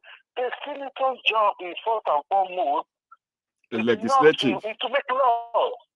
Is to make laws, not to execute projects. Now, on the functional capacity, and as well as, like the senator mentioned, he is able to do little with what he got in terms of constituency allocations that he is meant to use to do his own, to empower his people at a minimal level. And he also, in a personal capacity over the years, has contributed to improving our bit minimal to the infrastructure deficit within the state. You know, some persons will say, oh, what is borehole? Guess what? That borehole needs a lot for a lot of dollars. There are a lot of Edo State is sitting in a geographical space, in many places, even particularly for Eastern land, there is no water. I, for one, my first degree is from Ambosali University. We didn't have water. We know how what we have to go through to get water from the far distance to be supplied to the university. And then if we had enough boreholes around there, it is a good thing for us. So it means a lot for us. So if you're sitting there in UK, you'll be wondering what is borehole. That means a lot. I went through that process, and that is part that Ambosali University is in Edo State. So this man did some of these things at a personal level. You understand? At a personal level. That has nothing to do with the government. He is not in government, neither is he in the executive arm of government that is required, that is mandated to implement projects. So those are just a few things I need to say. And I also want to pass a general comment on the senator's intervention and engagement with your program today. I really commend it, and I think that people are starting to see him and starting to hear him and starting to feel it, because I think this is a governor that has the mind of the people and the heart of the people within his own very heart. You know, he's got the interest of the people at heart. He's got the concerns of the people. He's familiar with the concerns of the people. He is the people. He is from the people, and he will be serving the people. Because understand one thing, he is also a grassroots man. He is someone who has gone through some of these things. He is not born with a silver spoon. He is not born with a silver spoon. Correct. He has reasoned through difficulties to become where he is today. Those are the kind of people we want. Not those born with a silver spoon who do not understand what the average man is going through. There are some persons who are born into billions, into a family of billions, who their parents or grandparents are probably government secretaries during colonial era who benefited with the British government or the first government that were there, who are privileged and do not understand. And also one thing, let me tell you one thing. This person is contesting against two lawyers in terms of speaking, grammar, and all that. Both of them will overshadow him. But what we are looking for is not English. English is not even a primary language. It's not how well you speak or how articulate you are. It's about your heart. It's about your emotional intelligence. It's about your empathy for the people. With the state of situation we have in the country, we need a government or a person or leaders who are connected to the people, not the lawyers who are dispassionate about everything, or the accountants or bankers who only care about bottom lines in their spreadsheet. Who sees everything as just every person as just data? That's not what we're looking for. We're looking for people like us, people who identify with the average person, with those villagers, with those city boys, with those people who need transfer from point A to point B. I'll mention Monarchy has been providing buses to move people from one point to another within his constituency. He's providing those buses on his own personal accord. Thank you very much, Dr. Asweleme. Thank you very much. Please, Asweleme, just one permission. Is it okay if I invite you on a debate between yourself, Alois and Israel and Jim Elmo to come on this platform and throughout a debate? I will be involved and I will call in Edwin Igwe, so that we can have a thorough outlook. Put all what the senator has said today in a mirror so that we can mirror it and be able to dissect it and explain to people what is done. I quite like what you just said. I just like your comment, and I will want you to come to this platform. You are welcome. Please, Dr. Asweleme. Okay. The time is perfect. I'll look at the schedule. If it's perfect, I'll be very glad to do anything for the candidate. Please, can I just post my WhatsApp number so that you can send? I've got your phone number. That's okay. I've got your phone number. I will check with your time. Check your time and invite you and Alois, Jimeno, and Israel Asemota. It's one of my antagonists when I was in Niger Watch. So I would like to have you on board, please. Not a problem. Thank you very much. Israel, are you still there? All right, I'm here. I just want to respond, and thank you, Mr. Dr. Asweleme, for I actually listened a bit. But the first thing, he should respect my fundamental right, just as I respect his own. He has his right to his own opinion. I have my right to my own opinion. And as a concerned citizen, that's my concern. If you're telling me that you live in the land of hope, the land of the free and the home of the brave, and Putin is actually standing from a foundation, the foundation is actually rotten. You're trying to say they put their ass together when everybody is saying that the foundation is already rotten, and you're trying to spill it into a democratic state. You're telling me that I don't know what I'm saying. Thank you so much, sir. I respect your opinion. Please respect my own opinion. Okay? So that's what I'm trying to say. You have your own and I have my own. I can see the way you speak. You want to make accolade to the principal. That's up to you. I am not interested in this kind of gullible name things that are not yielding dividends of democracy, other than just say X, Y, and Z, and you're not providing how you're going to fund it. And you're telling me to believe all these kind of things. So I have the way I analyze things. If you analyze it like that, kudos to you, sir. But the way I analyze my own, please respect my own as well. Thank you.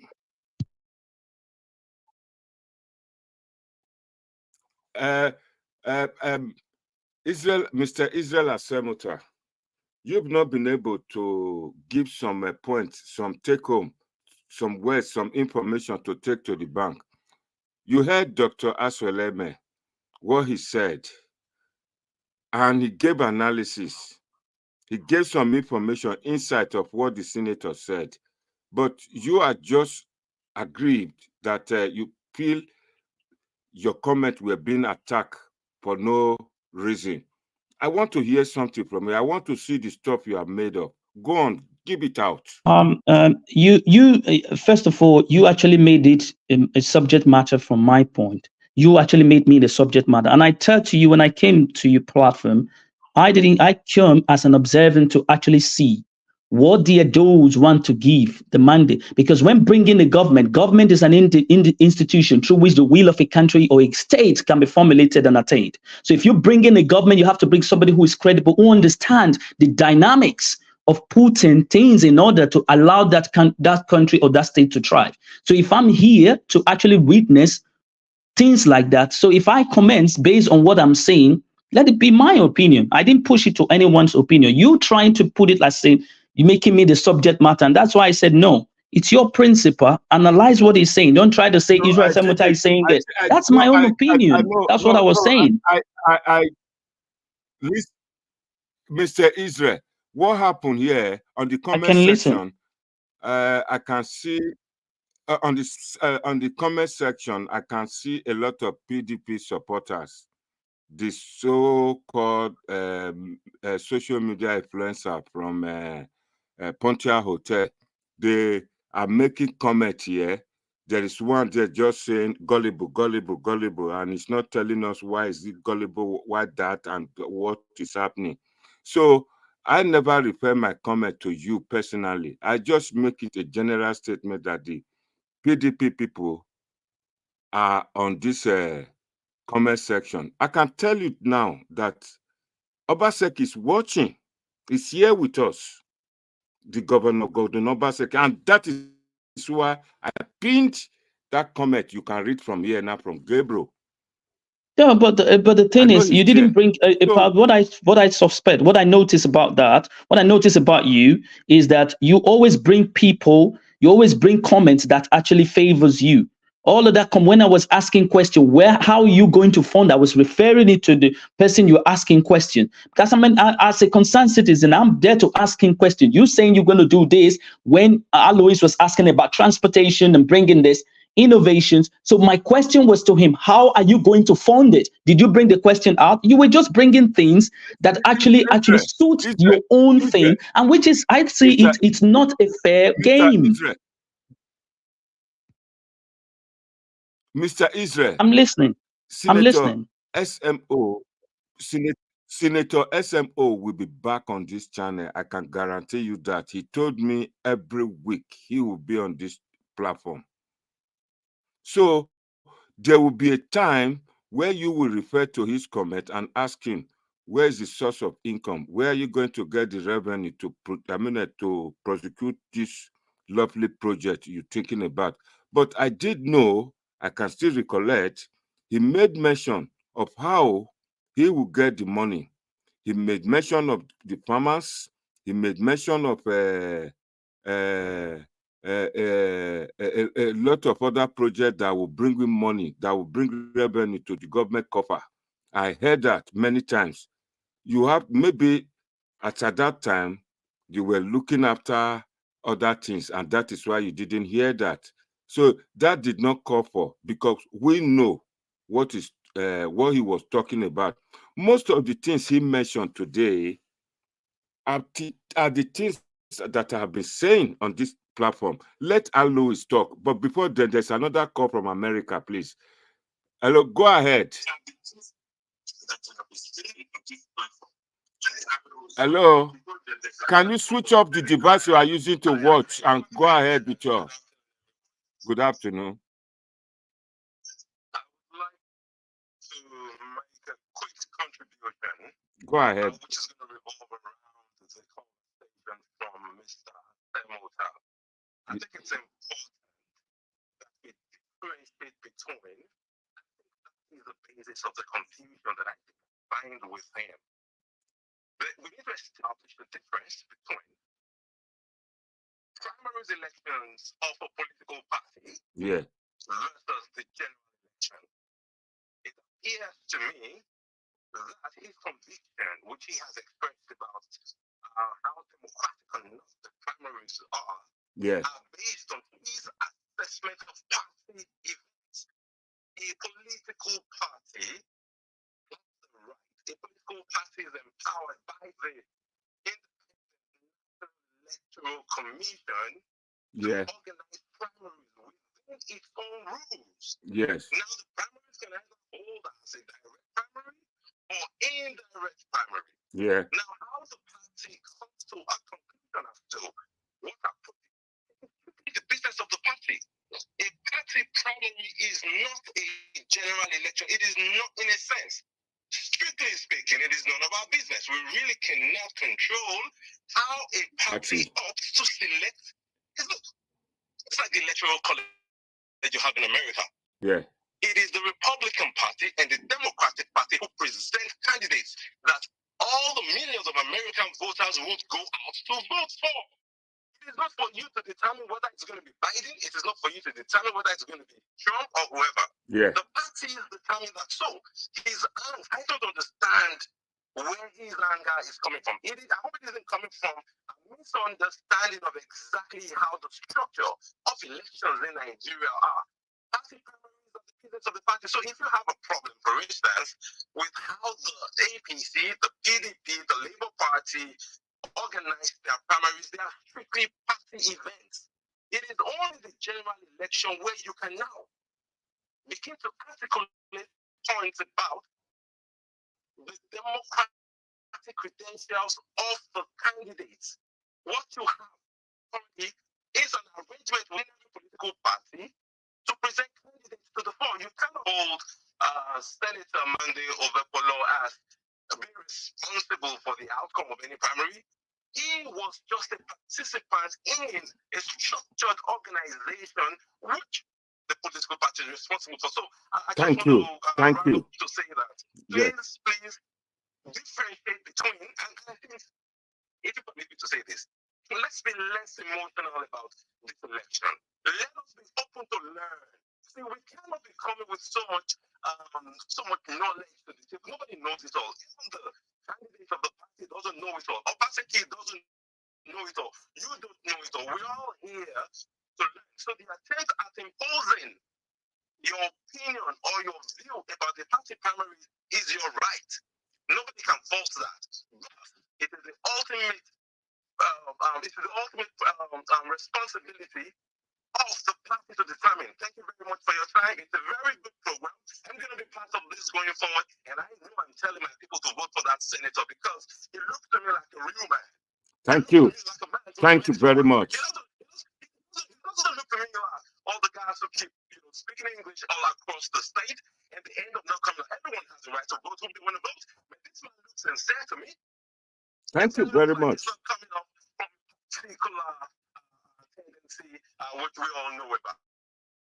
Have a very beautiful day, everyone, and I wish us all the best. Thank you. Have a beautiful night. You too. Thank you for your contribution. I'm going to contact the last caller. He spoke very well. Can Al Lewis give his rebuttal too? Then before Mr. Asemota, So I didn't hear the person. I didn't hear the person who was talking. I didn't hear one word, so I don't know what he's saying. You sure? No, I didn't hear a word from him. Well, it's okay, but you can. I didn't hear it. All I can do is to summarize it. He said, "There is no point you are." Okay, can you hear me? Yeah, I can hear you. Go ahead. Can you hear me? Yes, I can hear you. Go ahead. I can just summarize. He said there is no. Yeah. He said there is no point for you to attack the process of the primary. That the primary being organized by the INEC, and Senator Okpebello spoke to us, told us his intention, that he liked the man. That is not the point, that he didn't like the point of people going around to speak big English up and down. That the man is natural, that he is happy to be part of this program, and that he will belong. Okay. Well, that's it. That's like I said. See what Rachel Otani. Yes. Yeah, I've seen it. This is what I've said to him. Sorry, I think was it the last caller before? Was it the last caller? I think it's the same person. Rachel Otani. No, I mean the person that just spoke. The last caller was from America. Yeah, that is the same person that spoke before. He's from he's from America. But the point is, he said I don't have the right to contest. This is the system. No, wait, hold on. So let me reply to that. This is the system of anything goes. I am not here on the teke mene yufasu. I am not here for somebody to lecture me. It is my right, and democracy has implies that. If you don't like the way it is, that's fine. It's up to you. You want to do it your side. You like your own because you said they are speaking Bibin English. What has Bibin English got to do? The official language I know in Nigeria is English. So that's what I'm using to communicate to Nigerian people. The official language is English. So whether you speak BB in English, it has nothing to do with governance. I just explain what governance is.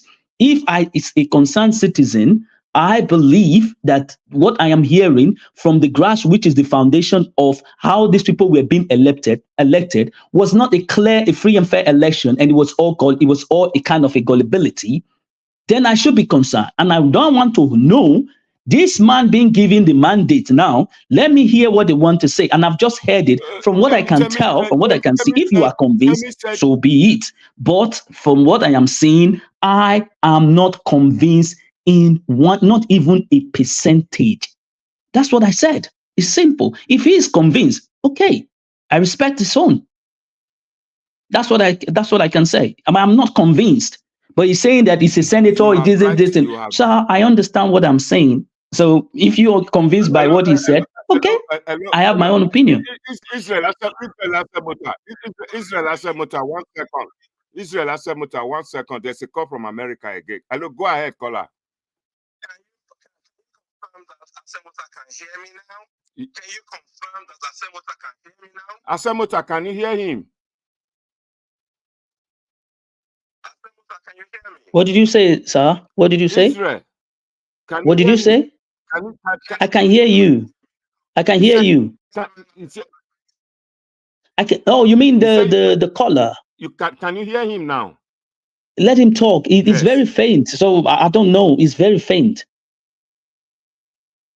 Let him speak. Let him speak. Maybe I'll get to squeeze my ears to hear what he's saying. Go ahead, caller. All right. We need to get some political education. No. Oh God, political education. Me, please. I don't want to be hearing the indoctrination. We must understand one thing.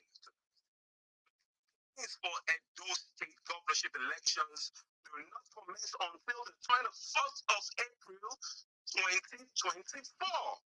If any candidate today is campaigning, is contravening the electoral laws of Nigeria.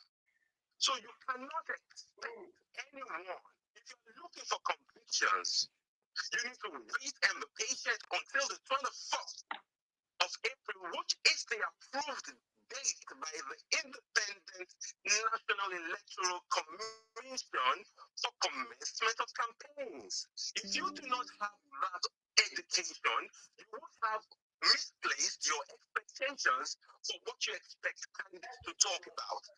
You will notice that there's a difference between campaigning and appearing on a beautiful podcast like this. When you want to hear from a candidate, you wait for them to present you what is called a manifesto document. You will get a manifesto, and the candidate will present himself or herself and make themselves available. But this cannot be officially confirmed until the 24th of April. So I will request you, my brother, we all want the same and those things to be better. I will request you to be patient until the 21st of April when campaigns officially commence. You know, any candidate who comes now, so start reeling out his campaign and soliciting votes and what have you, will be running against the law. That's the one thing I want to say. The final thing I want to say is that it's important for us to educate ourselves politically. You need to understand that party politics is different from public politics. A party reserves the prerogative of how they want to run their primaries. You do not have a say in how the APC, how the PDP, how the Labour Party, or whatever party, how they conduct it. You do not have a constitutional say in that. If you attempt to appropriate a say in how it runs its primaries, then you do not understand the structure of elections in Nigeria. All the party members and what you call the working committees of these parties have the right and the capacity to organize elections for primaries in the way that they deem fit. Correct. INEC is an observer. INEC is an observer at primaries. INEC cannot even participate in primaries. INEC cannot their results. Results are declared by members of the party. So you and I, if we are not official members of those parties, have no say, my brother. It is the burden of democracy. It is the burden of the Constitution, and there's nothing that you and I can do about it. So I want to request that you reserve your energy for when elections that you can contribute to are placed on the table. For now, you and I, except your members of these parties, have no say with the outcomes. We can obviously hold our opinions, no doubt, and no one can fault your opinion. But the parties have held the three political parties in Edo State, and none of the parties came without. Look, it's the nature of politics. You cannot expect perfection in those events. But the beautiful thing is that the players must come out with maturity to understand each other.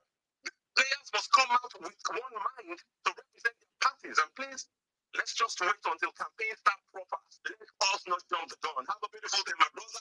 God bless Edo State. God bless the owner of this program. And I hope to meet you all some other time. I gotta go right now. Goodbye, everyone. Thank you very much. Thank you. God bless you. Thank you for your comments. I think I understand a little bit of what he's saying. Yeah, I think I understand a little bit of what he was saying. That we shouldn't comment on what the party is doing. And sir, I will say it for the last time. If you are happy with the way the system is being run, or you are entrenched by this party kind of rhetoric and things that they have had to jeopardize democracy, that is your own opinion, sir.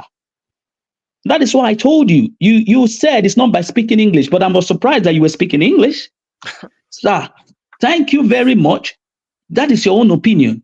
My own opinion, whether you don't like it or you like it, it is going to stand. I'm not going to budge. The fundamental process of electing these people has never been fair. And I will tell you straight. You don't like it, this is what I believe. So have your opinion to yourself as I have my own opinion to myself. I respect yours. Please respect mine. Edo people should be looking for... I agree with you. I agree with you. Edo people want to look for competence, not this political teke mene mene yufasu that you're trying to envelop in the Edo people and try to sway them because it actually favors you. Sir, you can't push your favor to mine. Have your own opinion. I respect that. Please respect my own opinion because you live in the land of the hope, land of the free and the home of the brave. So please respect that fundamental principle. That's all I say. And somebody who is also here actually said, I was saying something of a fact. So if you believe that is your own because it actually favors you or your candidate, it has nothing to do with me. I'm a concerned Nigerian. Thank you. No. Israel, I don't have a candidate. You've always had this. I'm not talking about you. I'm talking about him. I'm the one that used that word statement of fact. You've had this argument with me when we were in Niger Watch or whatever platform we were on. So the point is here, I think what the man in America was talking about, like you are taking it in a whole different level. The man in America was speaking about party politics, and you are talking about teke or waka waka or whatever the Edo language is, which is to say the party primary is flawed, which is what democracy is not all about. I get what you are saying, but you are also missing a lot of the point, because what you are doing is like you are telling people to say, oh, because all the primary school in Edo State is bad, don't go to school. Just sit down at home. That's exactly what you are saying, which is actually a very wrong way to go about anything. Now, you mentioned, the reason I say you are making a statement of fact here, you came up and said, oh, APC started the fake primary or blah, blah, blah, blah, blah, blah, blah. Then people shouldn't listen to APC. That's where your argument is going. That's why I said to you, APC was not the first party that did the primary in Edo State. It was PDP. So if you are saying the APC primary is flawed, the PDP was flawed, but the PDP was the first party to have a primary. The difference between the APC primary and the PDP primary was that the APC was a direct primary. The PDP was an indirect primary, which means you have to elect delegates. So you understand what I'm saying? So we all know what also happened here, where one person decided to elect all the delegates. Same as you come back to the APC, where you say you have problems with the primary. Now, if you put the two primaries together like you are saying, and that's why I say to you, I look at the facts. I'm not here to come and say, oh, everything is bad. People should sit at home. People should do nothing. If you put the APC primary and the PDP primary together, the APC first primary was flawed. But what did they do? They asked for a rerun. That is correcting something that was wrong. Then you had the other primary where some people were locked out of the primary and the candidate was choosing. And that primary, when they went back to Abuja, the party said, we don't care. Let's pick what the governor has picked. So I don't know what comparison you are making here. One party actually picked what represented more democracy, despite redoing it. And the other one picked what represented a candidate of one person. So you have to be very straight with facts here. But that is not the issue now. The issue is you have candidate now. You have an APC candidate, you have a PDP candidate, you have a Labour candidate. So you move on from the primaries. That's what the man in America was trying to make you understand. So that's what the guy was saying. So the fact that we are going to say and say, oh, because all the primaries were flawed, people shouldn't forget about the whole thing. That's the insinuation you are saying. That's why you have today. That's why you have today that you have the wrong actors in the politics in Nigeria. Because back in the past, people have said, oh, because there are some bad people, let the good guys stay away. That's why you now have the multitude of all the bad guys now in all the parties running Nigeria. So I wouldn't buy that insinuation to say, oh, the primaries is flawed or that is flawed, democracy is bad. No, democracy is a process. It's an incremental step. It's a process. The UK you are today or America, their democracy did not turn to what you have today. It was a process. There were times where gangsters were ruling the UK. There were times where gangsters were ruling America. But the point is, you should not discourage the good people and say, oh, democracy has been raped or has been bad. That encourage them, because that's what you are putting at. Oh, because they had a bad primary. I want to stand my ground. I want to interject. Please, I want to stand my ground. I want to stand my ground on that. You're actually not seeing it, Alois. Sorry, you're actually not seeing it. You were saying, hold on. You are saying that I'm trying to tell people I told you my intention. I think you got it wrong again. I've been to everybody. So let me just interject that when guy. I came here, I told you. I'm trying to help you out. I told you here. No, Tony, let me just put it on now because I have things I'm doing. No, I want to let Alois know when I came in here and I told you the reason I came to see if really there is a shift. Like what you're saying, I'm not saying that I'm telling the people this. This is the shift. It's for you to see the candidate one after the other, if really they are actually replicating what they actually see that it was bad. This is my coming. And I don't know where you're telling me that I'm trying to persuade the Edo people.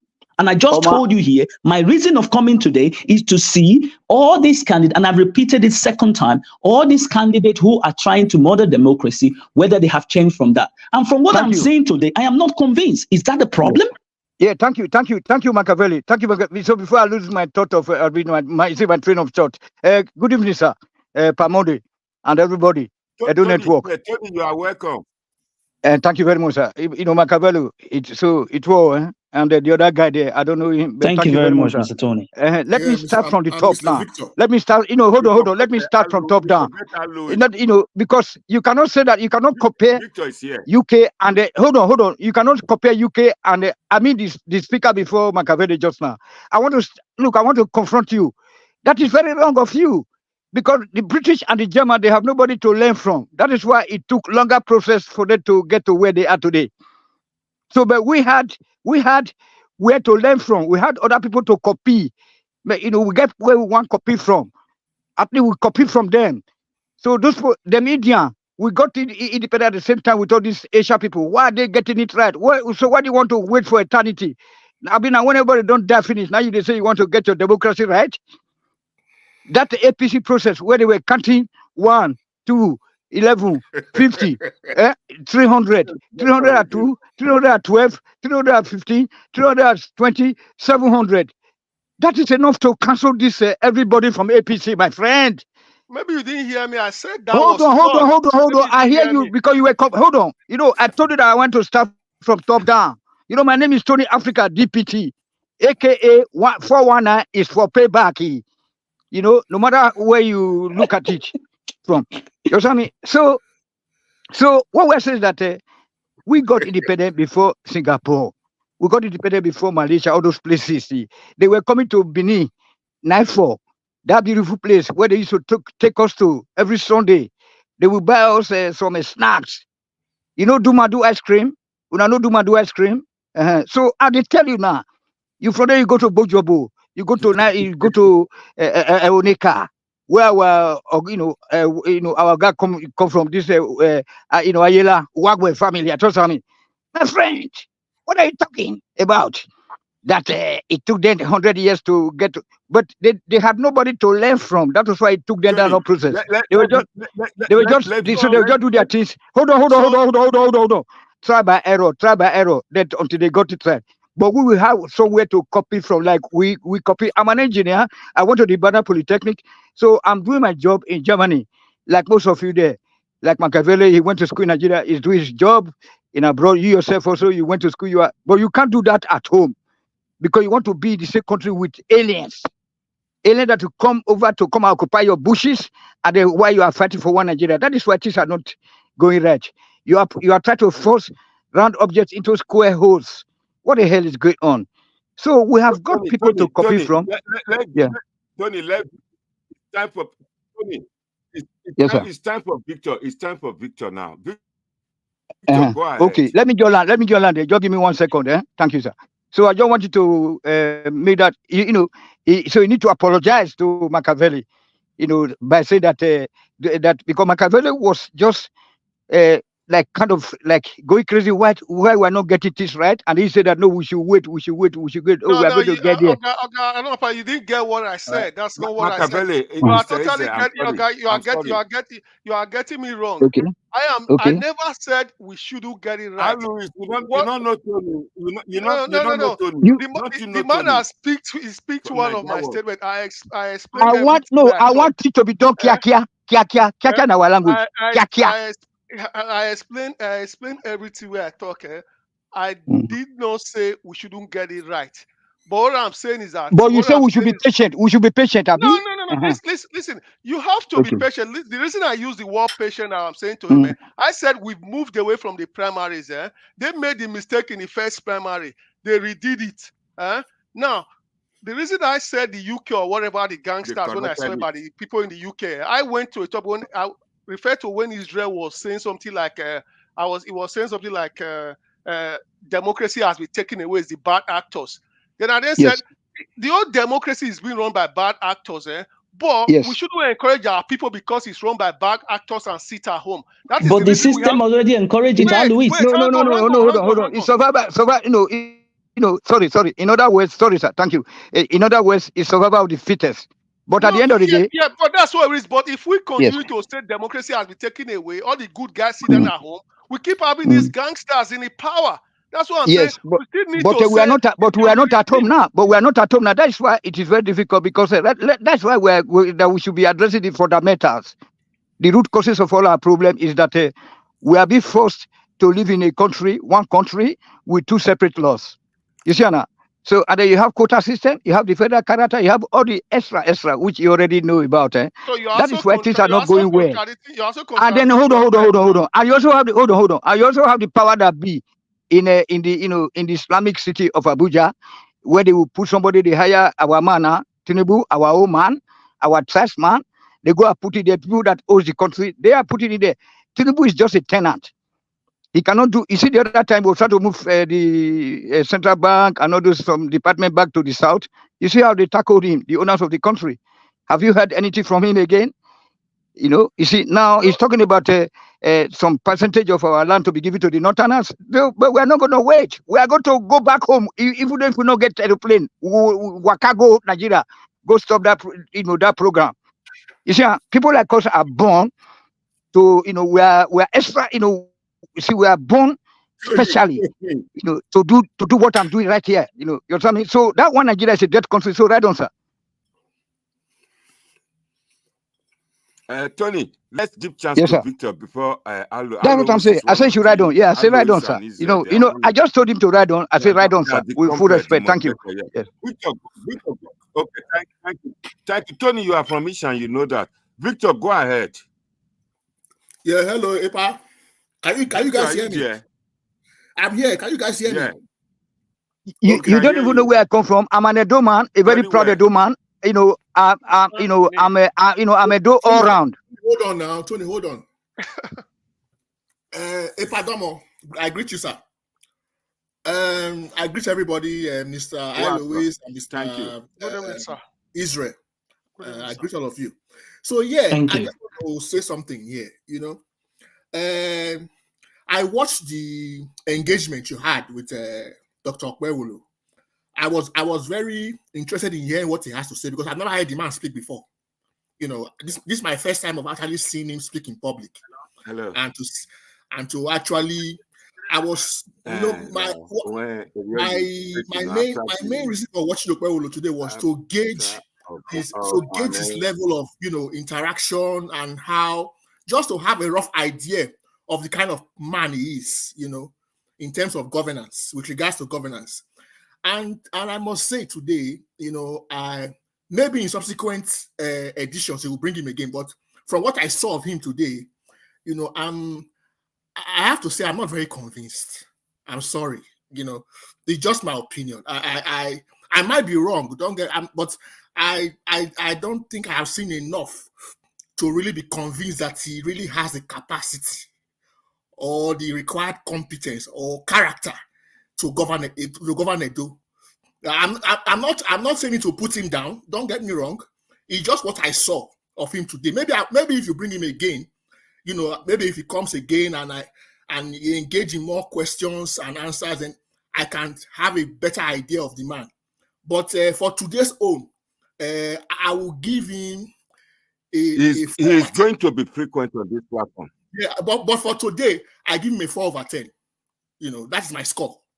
I hope it's not too harsh, but it's just my opinion. You know, the man has not convinced me yet personally. Okay, what will it call Aswan Godalo on Iran Amigos platform? How many points will you give to him? I will score Aswan Godalo out of 10. I will score him a 6. You know why? Because Aswan Godalo, because he fielded a lot more questions from people than Okpebello, and he answered a variety of questions. Okpebello's questions was a bit one way traffic. The variety of questions was not enough for me to really ask. So I'll give Aswa a 6 from a Ramonigo's platform and Okpebello. But like I said, it's just my first time of watching him. I'm not.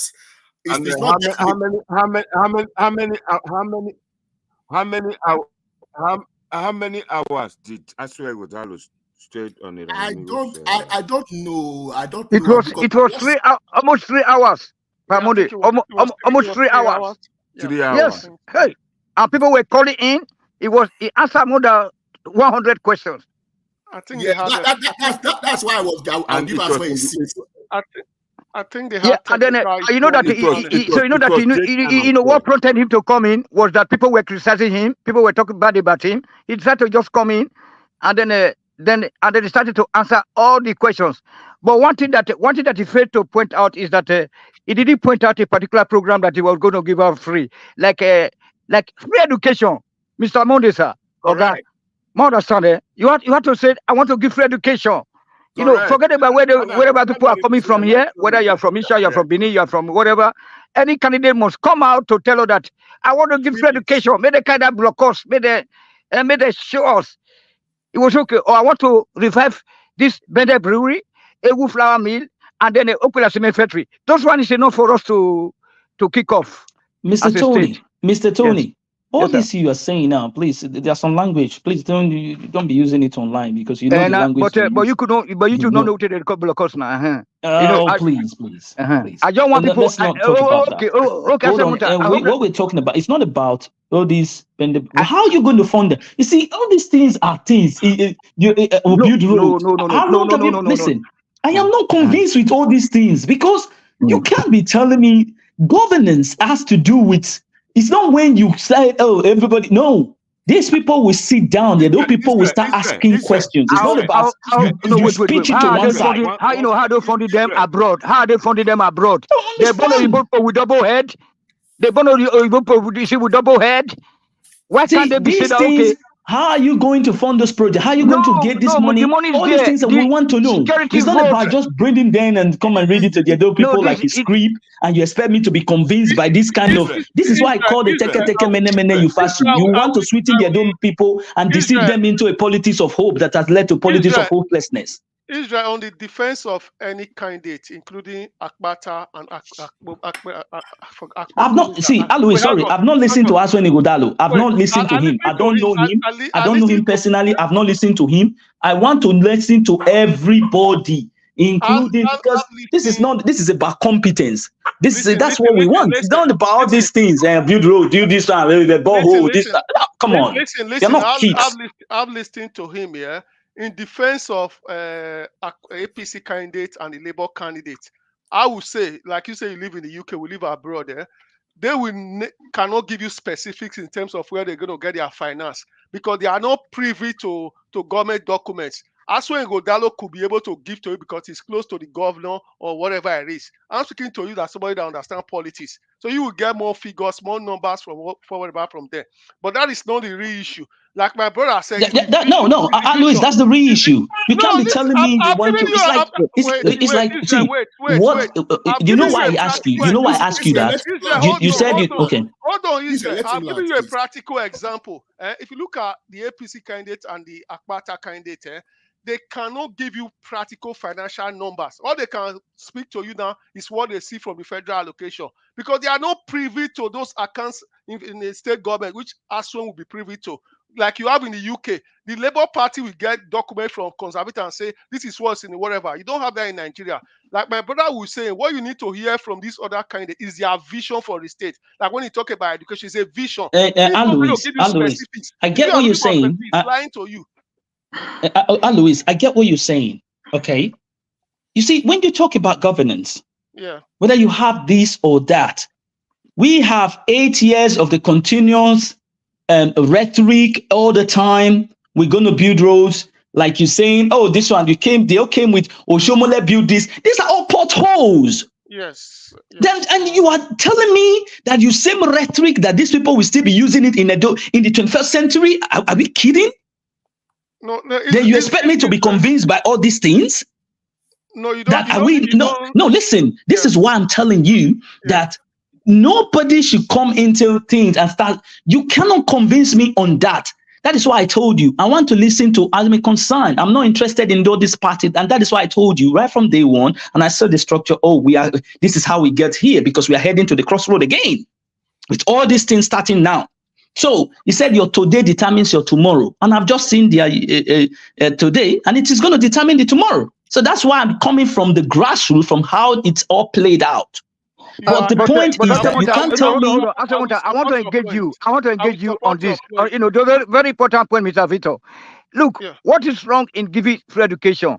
Are you not going to be paid the teachers alone and they provide this? So how are you going to fund it then? What are you telling me? What are they doing with the money they are getting right now? Free education. You just thinking all these things that we were talking, free education. That is how they copy the Nigerian, the Edo people. They copy the Nigeria. We'll give you this. That is how. See, this is how the government today you have in Nigeria told you they were going to give you student loan. Student loan on what? And these are the problem. Loan is wrong. Loan is wrong. You have to be clear. You have to be clear with it that say free education at social level. How are you going to fund the free education then? How much will it cost to fund free education with all this security vote 500 million every month, for example? What do you do with those money? Well, look at the state of our schools. Look at Benin City. No single building, there's no empowerment. Benin City is looking like I don't know what kind of village. But you just said somebody built this country now. Somebody built it for 8 years. But I can't say it. All potholes, gutter not being cleared, gutter being left for as a hazard, everything hazard. Then you're telling me continuous rhetoric. Take easy. Free education, hold on. Free education is very possible. It's the cheapest thing that you can just offer to the common people right now. All those grandma they say that in this country's economy, forget about that. Free education, children wake up in the morning, go to school. Maybe your mother will just buy you a uniform, and that's all. Okay. I will support what Israel is saying. Then they have to invite all of us back, from abroad. Then some of us that are engineers, we go to technical school to give them training, and then the government will be providing. And then first of all, also they have to set up kind of settlement areas like in Festac Town that those days for these shell workers, so that to be secure the environment for the teachers or the returnees from abroad. You have to invite the Edo people abroad, also Nigerians abroad, with a technical know-how to come back, and then we are going to manage it. Tony, let me come in here. Let me say something. Let me say something here quickly. Okay, go on. You know what you have to understand is that whether you support any party or any candidate, it's not even the issue here. Yeah. If you look at those state history now, or even Nigeria as a whole, there is no government that comes in that does nothing. Everybody has done something. Whether you say enough for you or it's not enough for you, it's a different story. Everybody has done something. Lucky did something. I'm not seeing nothing on ground. Wait. Let me land. No matter how small or how big you say it is, it's a different issue. What I'm saying is that no government will just come in and say they didn't do anything at all. No. Depends on what you describe as something. Wait, Lucky did something. Mr. Victor, you said the government did something. Where is the something? Is government not a continuation? Is government? So what is the duty of a government? Please define the government for me. All these things you're telling me that where you live, you have what is called institutions. So if you don't have institutions backing your policies, what are you going to do? Absolutely shamble. And this is what I'm saying. The same thing, garbage in, garbage out. Mr.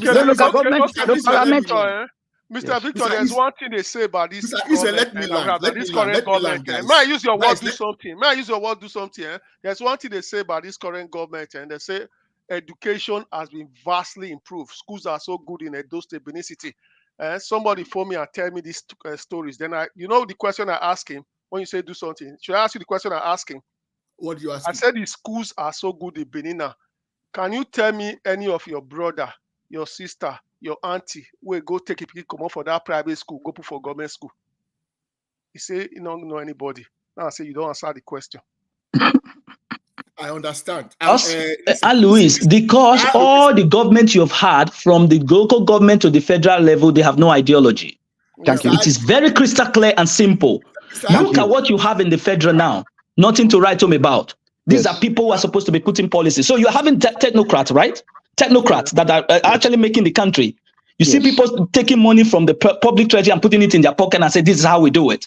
So who is doing this thing? Is it not the same party reckless policies that have torn us into a giant of termite? And now you want to expect me to listen to the same cock and bull story, ringing bell, singing vuvuzela, and carrying bag like Jehovah's Witness and start moving to, we are going to build road. We are going to build the borehole. We are going to build this one. We are going to build this one. What kind of restless policy is that? Setting the Nigerian backward. In the country where you live today, you have institutions. Local governments are viable. That's even enough to kick APC out of the government, the governorship race because of the poor performance at the federal level.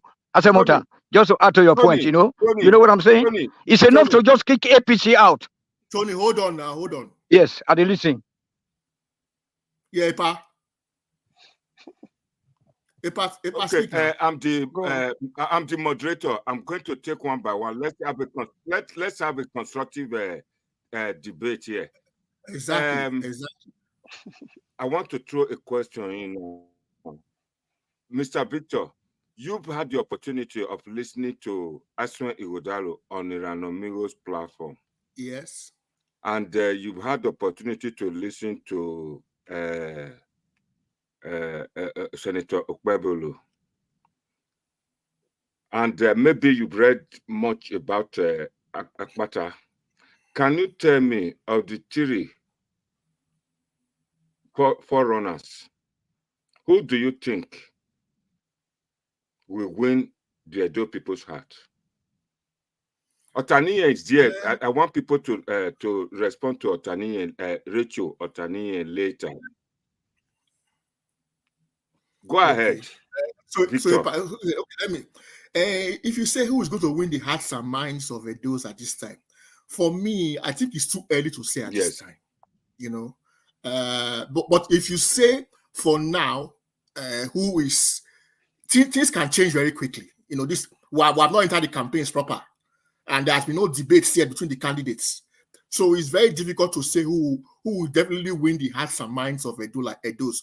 But if you want to say at this specific time, if you want to measure who is ahead at this time now, I would say from what I have seen, because I watched Aswe Godalo on the Amigos platform, and the level of acceptance he got from people watching and people commenting, it was much higher than what I saw today on Montequello. The acceptance was not as high as well as acceptability.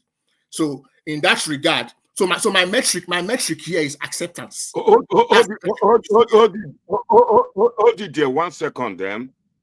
1 second, please. Aswe Godalo was on the Amigos platform for 3 hours, and Okpebello just came in after a busy day, tight schedule. Yes. So that's going why to come back today. That's why I said things can change very quick, because and then you will hear more. But with what I heard today, what I'm saying, what I heard today, what I'm saying is that you asked me a question, say who will win the hearts and minds of Edos. I said at this time I don't know who will eventually win the hearts and minds of Edos, but from what I've seen so far, I've seen these two men speak on a public platform, and from what I saw from Aswe Godalo's side and this side today, I want to use the acceptability metric, the acceptance metric I'm using here. I saw that Aswe attracted more acceptance in an argument platform than what I saw here today. Like you rightly said, he spoke for 3 hours. And after, I understand what you are saying. No, sorry, it was 2 hours. 2 hours, sorry, 2 hours. 2 hours. So the acceptance he attracted on an platform was much higher compared to the acceptance I saw here today. If you want to measure it that way. Again, you've said things can change 3 times now. Like I said, things can change. Wait a minute. Yes, you said, I heard that. On that day, it was on a daytime, and this one was in the night time. And the time there, Tony just confirmed 2 hours. So why don't you wait? Because those audience that day were, the program was held in the afternoon. No, not in the afternoon. It was in the evening. Hold on. It was at 7 p.m. 7 p.m. Can I come in here? I think you guys should leave that. That's not really much. Yes, can I come in here? Evening too. The same time. Can I come in here? Can I come in here? Can I come in here? It will be no. Let me clear that now. Asamonta. It was 7 p.m. in the evening, and then the guy came in at a point, and then he spent 2 hours, and then later on, then it was then when he left, people started to respond, and then even while he was speaking, the like button just shut up. Like people started to shout loud ovation, AI throughout. I think if you guys are just comparing, but I don't think what you don't need to compare. You have to see. Let me tell you. Hang on. Aswe Godalo has been doing a lot of presses, a lot of conferences, and a lot of roadshow. Let Louis give rebuttal. No, I'm not giving a rebuttal. I'm just saying you asking this question. That's why I say you have to analyze the issues, not really take a side here. You saying which one was better on this show or that exactly. Show. You're the one causing you. It's really not a question. Let me just finish. Can I just answer, man? I don't think this is a question you should entertain now. Because if you look at the 2 candidates or the 3 of them, like Akpata has not even started. Aswe Godalo has been doing a lot of road shows. Obaseki has put his billboard everywhere. So there's the level of spread for him already because of the state resources. From what I can get from this guy, this is his first major whatever is going on. So you trying to compare with somebody else. I don't think you should be doing that at this time. Louis, let me just come in here. I think what the pie is doing, for me, it has nothing to do with anything right now. Yeah. Secondly, if you say this person has been getting a spread, but what is politics? It's about canvassing. So now He's been giving the audience to speak to Edo people. I'm here. I was just because I actually just bumped into it and I said, okay, listen, let me see what this guy has to give the Edo people. If he can convince me, I don't care. Whatever, like I always state, I do not care if the cat is black or white as far as it can catch its mice. But when catching the mice, you must understand that there are dynamics. Edo people must be given what is called dividends of democracy. It will come from any party. We want a credible candidate, but he was given the chance today. If you come from that angle, he should express himself to the Edo people. From what I can see, and I can vividly tell you, and I will stand by my word, and I will still continue to check. I've not seen Aswen Ighodalo, God knows. I don't know him. And I want to also know from him the reason why they were giving him standing ovation. I want to see if he actually has the mandate. I don't look at all those things. But from what I can see today, from my very own eyes, I am not even convinced in any way, form, not even a percentage. Because all what I'm saying is the rhetoric of the same old. That's what it is. I do support. But on the question of his connection to Obaseki, hold on, this is very, very important. This is very, very important. On the question, they ask him about his connection to Obaseki. He distanced himself. He distanced himself from Obaseki. Oh, my brother, that is just politics. You can say that one. That's not reality. But the point is here, he can discount himself just like Akpakomiza can discount himself from Shomole or whatever.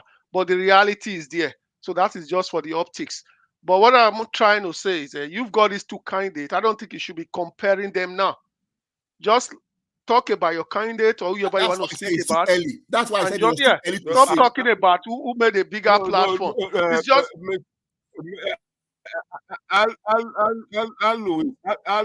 Louis, 1 second. Maybe I put the question again to Victor. You said Aswe got 6/10, and then Akpakomiza got 4/10. But you did not put into consideration that Aswe was on a video, while Akpakomiza was on audio.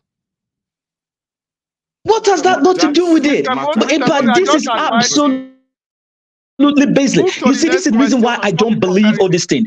That is absolutely. I'll give you a clear example. I'll give you a clear example of it. Now, during the election in 2008, when Barack Obama actually came to DC, nobody knew Barack Obama. Nobody knew him. But his speech actually spilled him into the White House. The speech he gave, hold on, sir. The speech, sir, whether you are giving, sir, hold on, sir. Pamonde, listen to me. Listen to me first. Just listen to me. You are the moderator. Listen to me first. Now, you are saying, as when I don't know him, you are saying he got a bigger. What has that got to do? Governance is about how you are able to canvass. You're going to sell yourself. But that is the reason why I came today to your platform. You don't see me all the time, but I saw it on your advert and I said, oh, this is the opportunity for me to see this guy actually demonstrate what he wants to intend to do for the Edo people. And now you're telling me because he was on audio, so that was why he couldn't perform. If he was on the video, that has nothing to do with it. Machiavelli. I can hear you, sir. 2020. It was then, in 2020, it was then I really studied that you are critical of Nigerian politicians. I remember your encounter with Governor Godwin Obaseki on interactive section. I don't send anybody. When it comes to governance, it's not my brother, it's not my father, he's a public servant, and I will give him the question. If he doesn't want to answer, that's his business. He's there to go and serve the people. He's not there to go and eat chocolate.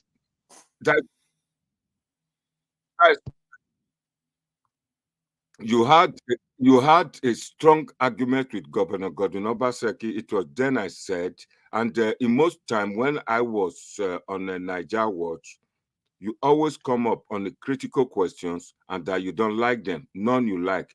At first you will say so. Later you said Peter Obi. So no. I know you as critical of different crops of politicians, but you always compare Nigeria, a third world country, with developed country. You are not seeing the difference. How many years did developed country has been on this journey, and yet that is not another yardstick. That is okay. Top.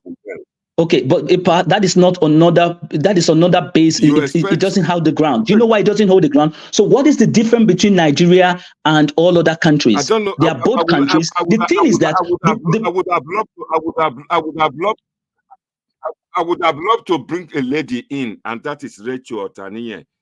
This is not this baseless. You see, what is the difference between Nigeria and other countries? There's no difference. But the point is that the failure we understand, the better we understand that we do not have institutions, and that is where our problem lies. We don't want to accept it. All we want to play game is that Nigeria is not big enough, but Nigeria can actually carry money and go to another country.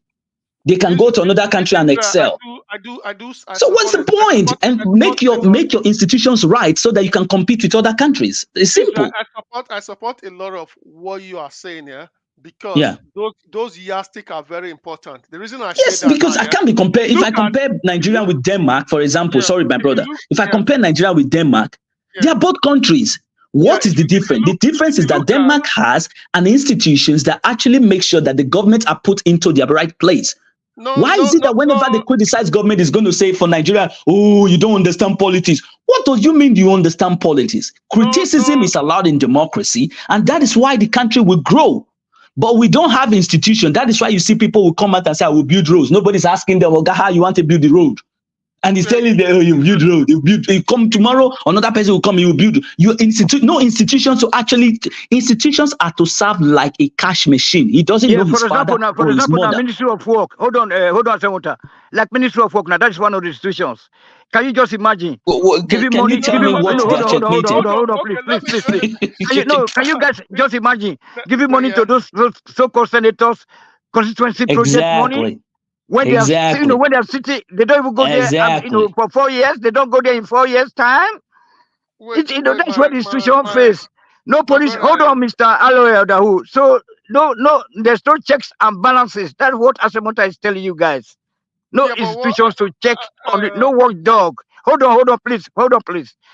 There is no system. That's why I said that there shouldn't be anything like election. Can you just imagine this man picking some? I didn't listen to him anyway tonight, but can you imagine him picking or be forced to take Idahosa, who was counting 2, 8, 16, 300, 570, 1,000, 3,000. Now that one now you go take because they forced to do it. Just like this Kabila those days, this son of Kabila of Congo.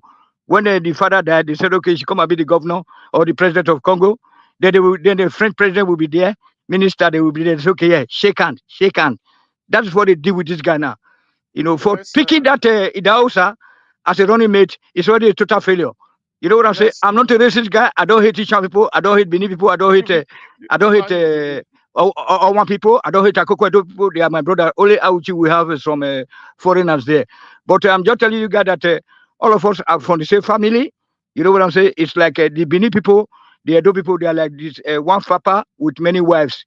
So you have stepfathers and stepmothers. Let me just finish what I think you are right. I think you are right. So hold on. Let me learn. So you don't say that you have senator go to stay in a foreign country of Abuja city, a foreign place for us. Then you not allocate money for him to go and take care of the project in his place. What happened to the local government? That's where this Asamota's institutional something problem come into place again. Apart from Ministry of Work. Hold on. We're all living abroad. Asamota start to pinpoint something out. He said no ideology. It was ideology did now. If we're not the force them to say may they give us free education then. Because ideology of a political party, you already know exactly where you're going. Like in Germany, I'm speaking from Germany. When the SPD is there, I know that a cigarette price will be cheaper. A petroleum product will be cheaper. But if the other union party is there, we know that things will be expensive. Then you have to brace up. But in the case of black people, you don't know where you are going, you don't know where you are coming. You know what I say? So they just come, and when they see the way they jubilate, they follow these people. Somebody that is not coming to his constituency, you are allocating big money, buy him a 150 million car. What the hell is going on? So there is no institutions. According to Asemota, is very right. So there shouldn't be anything like election. You don't even know the population oh, Edo State is about 5 million. Nigeria is about 220 million. Look, are you not ashamed as a black people that your population figure is based on United Nations rough estimate? Oh my God, rough. You know, I'm an engineer. Rough sandpaper. Now we take this crash, please. Rough sandpaper. Sandpaper. Now, rough estimate. United Nations. What happened to you? Why should you be having terrorists in your backyard? You are not going to France. You are going to America to come and help you to fight terrorists. Let's not deviate too much. No, we have to digress. All things being equal. We have heard you now, Tony. We have heard what you. I was supporting about what Israel was saying, I think what Israel was actually saying, he was making a general statement that cut across all the political parties and all the candidates. So maybe that's where we're getting him wrong. But I get what he was saying when you talk about road or talk about airports. No, institutions. Institutions. That's what he was hammering on. Institutions. I will get there. So I get what we're talking about. They don't tell you how much road is going to cost or whatever, like you say, institution. Now, we are going back to Edo State. Let's forget about Abuja for now. We are going back to Edo State. Our primary focus here is Edo State. Now, when we talk about those institutions, we talk. So, like Edo State is a country. It's a country within a country. About Edo State now. We can talk about Nigeria tomorrow. We are not here to talk about Nigeria. Nigeria problem is too many. It's too many. Now, when you go back to Edo State, like Israel talk, so basically, he's mentioned the word institution and also talk about they don't talk about how much they tar road. Personally, it cut across all the political parties. If this man has come here today, like Israel say, same as Aso and Godalo on the other program, I watched both of them. And that's why I say I don't go score any of them, because from what I've taken from both of the shows, if I was judging it, I know where I will score them. None of them give me any mark to score. Now, there is a budget for Nigeria.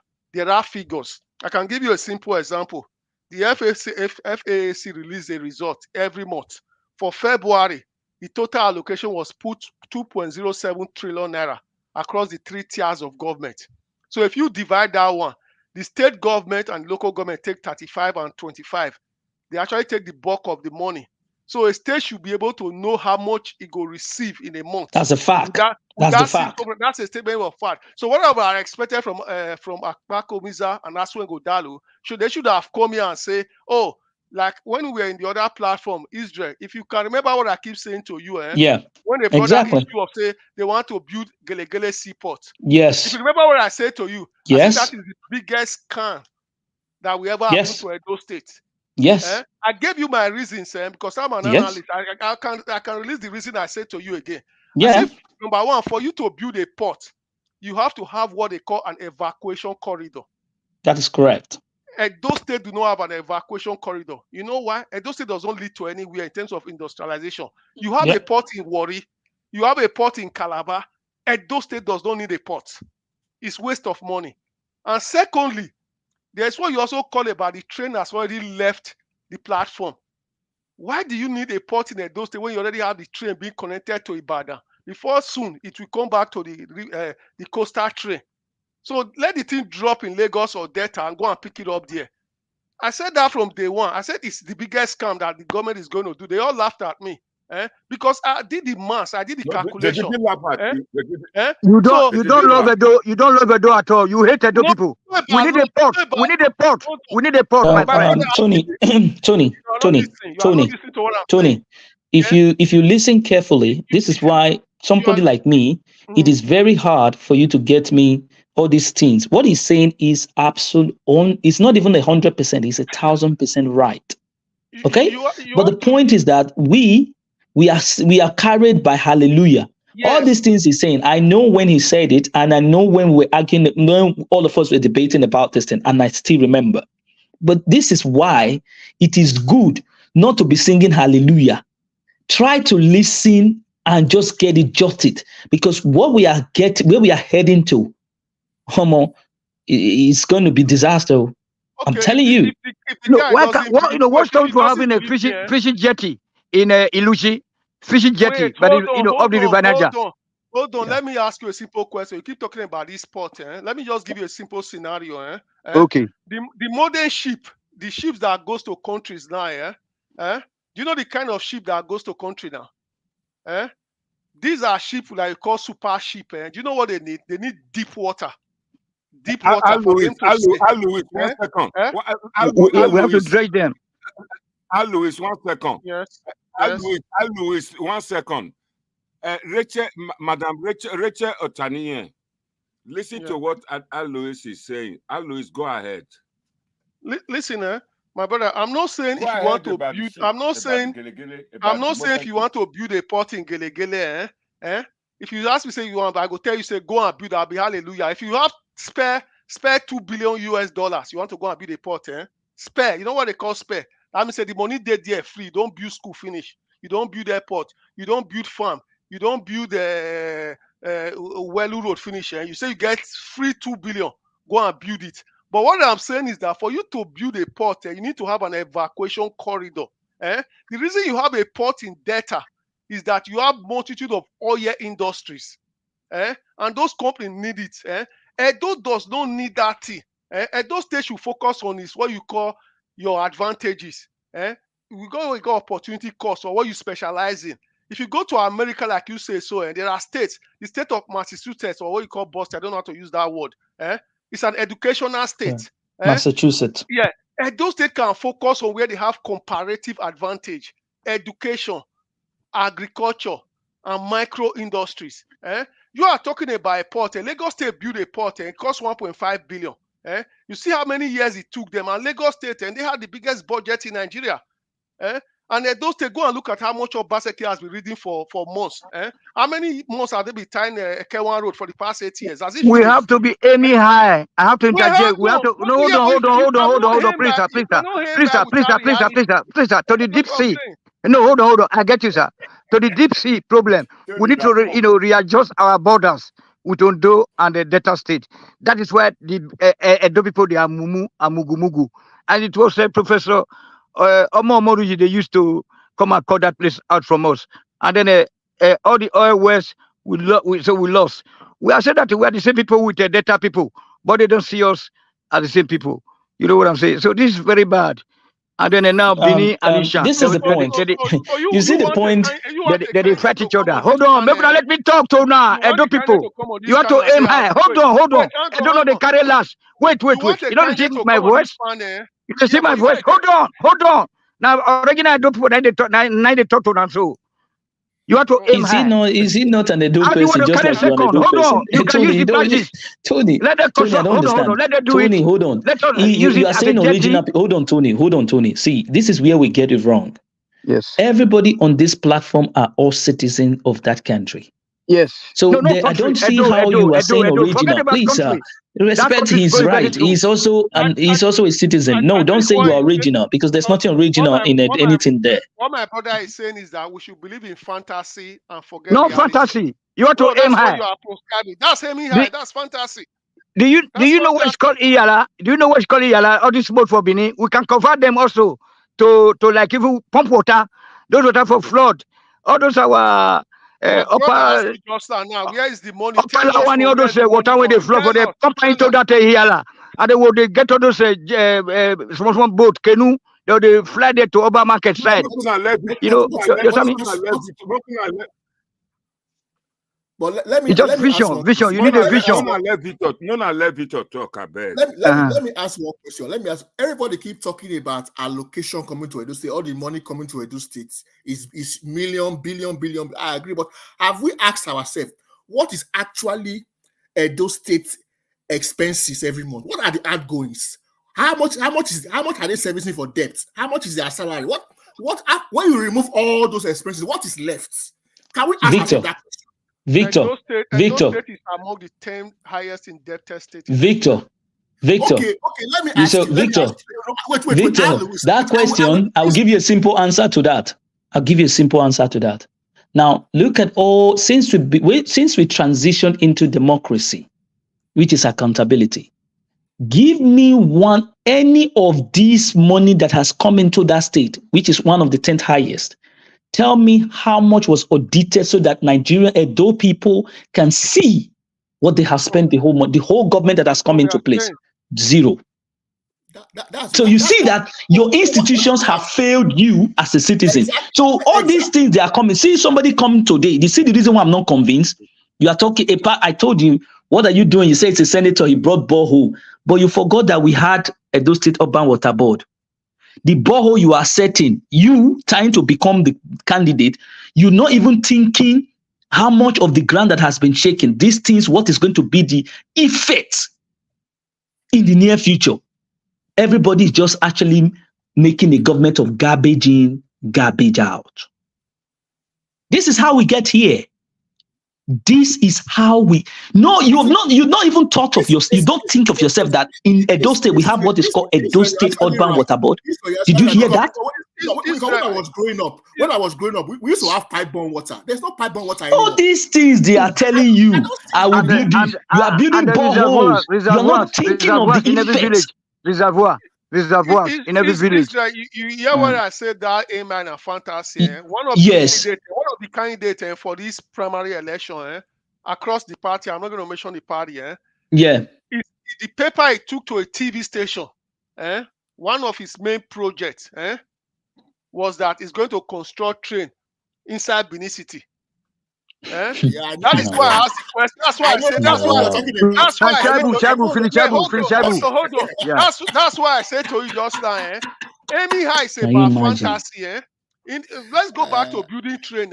Any country in the world, even in the UK that we are now, before you build a train, you have to have a bus service because it's the bus service that takes you to the train. So how can you build a train without having a bus service?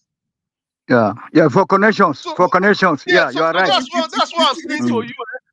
Politicians can come to you and talk. No, the man say we'll put one for a Joshua. He will put one bridge for one train. When you talk about Alois, when you talk about this transportation, here we go again. Victor, now listen to this. Yeah. During Oyegun, you heard what is called Oyegun bus. Yeah, you remember? EMTS okay. Now, here is the point I'm talking about. When I tell you that government is an institution through which the will of a state can be formulated and attained. Now, underline that word. What was actually the budget? Till now, that Oyegun bus is dead on arrival.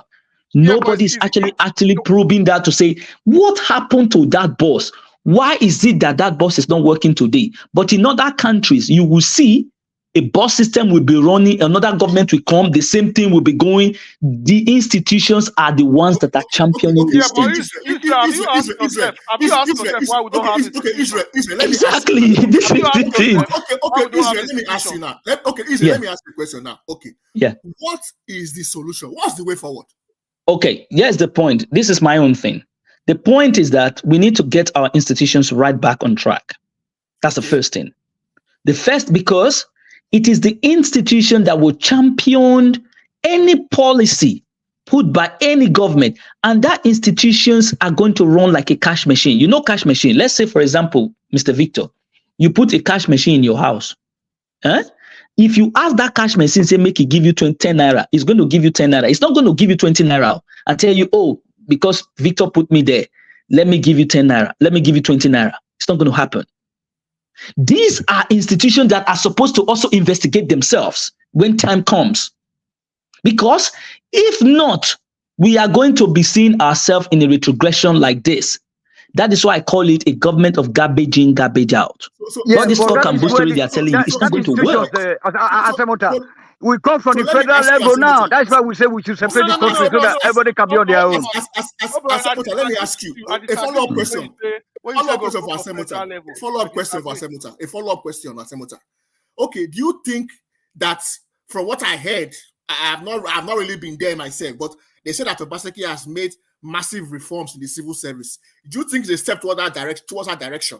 That's reforming this, because civil service deliver the services of government to people, to the public. So if we reform the civil service, we computerize it, we make it more modern, which we instead of pushing files and paper around, we bring in IT, we digitize the civil service.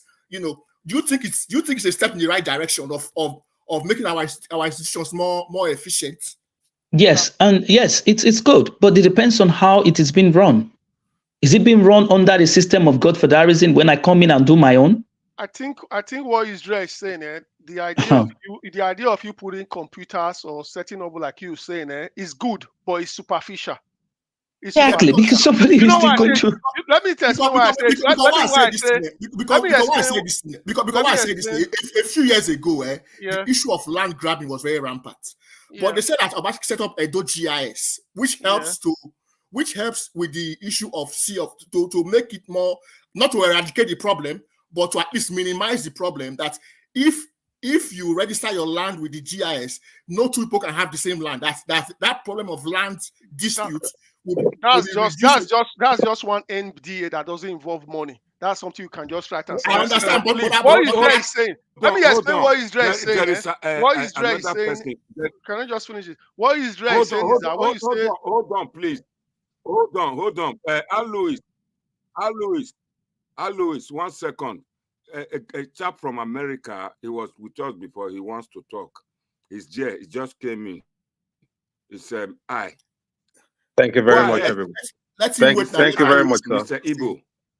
Thank you very much. I appreciate you. Thank you, my brothers. I appreciate everyone that's been here. Go ahead. I have observed that we are not necessarily discussing the initial interest of this podcast. The opinions are highly valuable, but they are not situated within the context of what we think these potential governors we have are bringing to the table. Now, today we had a senator who intends to be governor, who was on the program. Now we are talking about so many things, and with all due respect to everybody here, it's not being properly coordinated, in my opinion, because we're talking about, we are just discussing different things. I want to once again remind us, please. Campaigns officially commence on the 24th. I'm emphasizing this because my friend Asemota didn't seem to catch what I was trying to say earlier on. The 24th of April is the approved date for canvassing of votes, for campaigns, and what have you. I would expect an intelligent panel like this, which I have seen tonight, which I love, and which I hope to be part of in the future, to be speaking to manifestos. A manifesto articulates the intentions, the objectives of the campaigns that we have. I would expect us to, look intelligently. Rather, I'm not saying this is not good. This is like gist right now. I would appreciate if, for instance, we are looking at documents, we are looking at articulated communication about what I will do. Look, you invited Monday Senator Okpebello, who came to the program maybe unprepared, who came in. I'm not making excuses for anyone, but we are looking at someone who spent a few minutes, less than 1 hour on the show and had to leave. We need proper preparation to say, what is your agenda? They present the agenda to us. What is your manifesto? That is when I expect Asemota to now begin to dissect the issues. We can't be speaking in the air from just anything and all things. If they have not told us exactly, can we focus on what we have heard today? For instance, thank you very much, Mr. America. Because Mr. Tony, allow him to finish. Mr. Tony, allow him to finish. I don't want to attack him.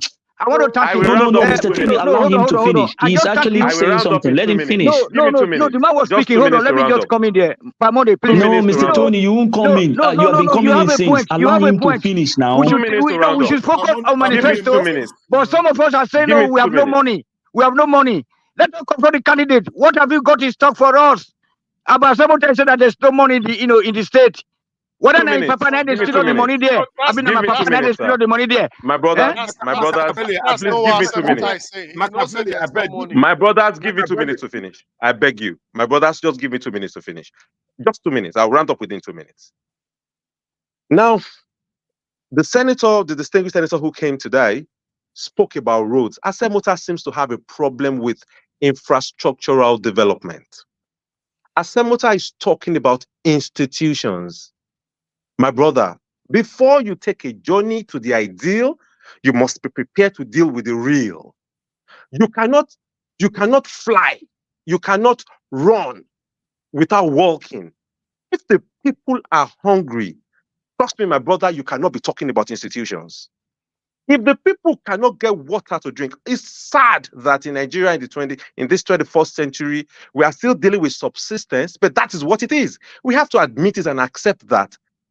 You cannot keep the people hungry and you are talking about building institutions. People cannot have the basics of survival. There's no shelter. There's no good roads to their communities. They cannot go for Christmas. They cannot drive to work. School fees. People cannot pay school fees. People cannot even eat good food. And you are talking about institutions. In my opinion, it's sad that our state is still battling with subsistence. But today, I want to hear from candidates who will deal with the basic fundamental requirements for survival. If you call people back home in Nigeria, you will understand how feeding is such a big issue nationally today. You don't go to Nigeria today to go talking to people about you want to build your institutions. No. You do well. Lagos State government is today sharing food stamps. We are in America, we are in different parts of the world. They are sharing food stamps. Lagos State, the richest in terms of IGR, is sharing food stamps because you cannot be talking about idealistic interventions at subnational levels when the people are hungry. You have to give people food first. People have to be able to go to work. People have to be able to move and commute from one point to the other. So please, I beg us, while I want to say that it's important that we discuss all of these issues, a dead man is not the man you govern. Okay, let me respond to you, sir. First. Thank you very much. Let me respond to you, sir. You do well, man. Let me respond to you. Thank you. Thanks a lot, man. Let me respond to you, sir. You see, you see, this is how we're going to see a system. Okay, you live in the. That's why I told you just. You live in the land of the free and the home of the brave. Mr. Tony, Mr. Tony, I will. Mr. Tony, I have to. Mr. Tony, I have to finish in 2 minutes because I need to go. I have things to do. Ipa knows why. I have things to do. But when he came out and said, Mr. Israel, you need to talk, you are talking about institutions and people are dying. But you live in a country where institutions are working. That is why you are able to work. That is why you are able to do anything. Your government is closer to you. That is an institution. Then you're telling a country where you left because they have not been replicated of dividends of democracy. Now that we are talking now, you're saying we should specify on this. In a debate, you are equally allowed to divert and use it to make reference. And that is what we are doing here.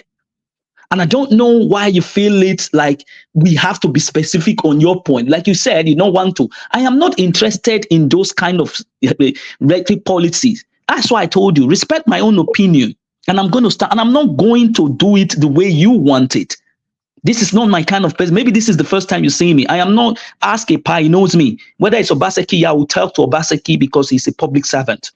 You are enslaving the people. You are telling me that they shouldn't talk about institutions. So ever since that they've not talked about the institution, where is the money and all this, the government that have come into Edo State now? Oshomole and who said they build Oshomole and it's making, have you gone to Edo State and all those gutters that they build that they never cover, causing hindrance? So it is caused by the people's hungry, Abi? It is caused by the people's hungry. So in your own local government, do they have potholes like that? Do they have gutters that are not being covered? Do they have it? Don't you know that you can write to your own who is representing your constituency and say, why are they doing with your money? That is institutions working. So you are not telling me now not to speak on the institution and allow these people to be meandering Nigerians, meandering Edo people, and believing that their reckless policy is going to work with that institution. Please, sir. You might not. Let me finish. You might not like the way I will sound, but this is my stand. Let me just finish. Let me just finish. Let me finish. I am going to stand with my own. You don't like it like that. And for information, this man who came today has not convinced me. Sorry, sir. Let me just finish. I allow you to finish, sir. When this man who came today has not convinced me. So there's nothing you are going to tell me that is going to change me, to change my mind. It's my opinion. Respect my opinion. That is it. If you don't, if you like it, that's your own. Because you die. I think you. When the institutions are not coming, the institution will be coming from the federal level. Why can't you give free education? People can go to school. You don't want me to speak on you don't want me to speak on institution, but you are enjoying the dividends of democracy somewhere. We need no democracy. We need help. The system is not okay. The system has been bastardized. So we just need somebody with a clean mind, no matter the level of education him or she might be having. Let the person come out and say, okay, look, when I come in, now go school, now they pay money for book again. Now I will buy uniform for now. If I come in, that's how we motivate people to vote for them. That will take. And then this man is talking about the food stamps in Lagos. So the government have to go and put more food in the supermarkets at a subsidized rate. We need to speak grammar here. If somebody accusing for they are giving people people are standing in line giving them food. When somebody actually collected the Nigerian money and put it in his own private account, and when they ask him, ask her, he said this is how we do it, and you expect me not to talk about institution. Giving people please. If I win, respond to you now. Mr. Tony, I yielded to you. Mr. Tony, I yielded to you. I yielded to you. Just give me 1 minute to respond to. Just give me 1 minute. Just give me 1 minute to respond to Mr. Semuta now. Mr. Semuta, please. The world is not just in black or white. I'm going to mute everybody now. And then the world is not just in black or white. Please. We have shades of gray in between. I need to quickly say this. I am not saying that building institutions is a problem. Please don't get me wrong. I am talking about what you call priorities of governance. We are talking about a country where fuel subsidy was removed. We are talking about a country that floated the local currency. We are talking about a country that is constrained to face devaluation of the currency. We are talking about a nation where there's hyperinflation. Look, you cannot have these problems right in front of you and you are building fantastic dreams somewhere.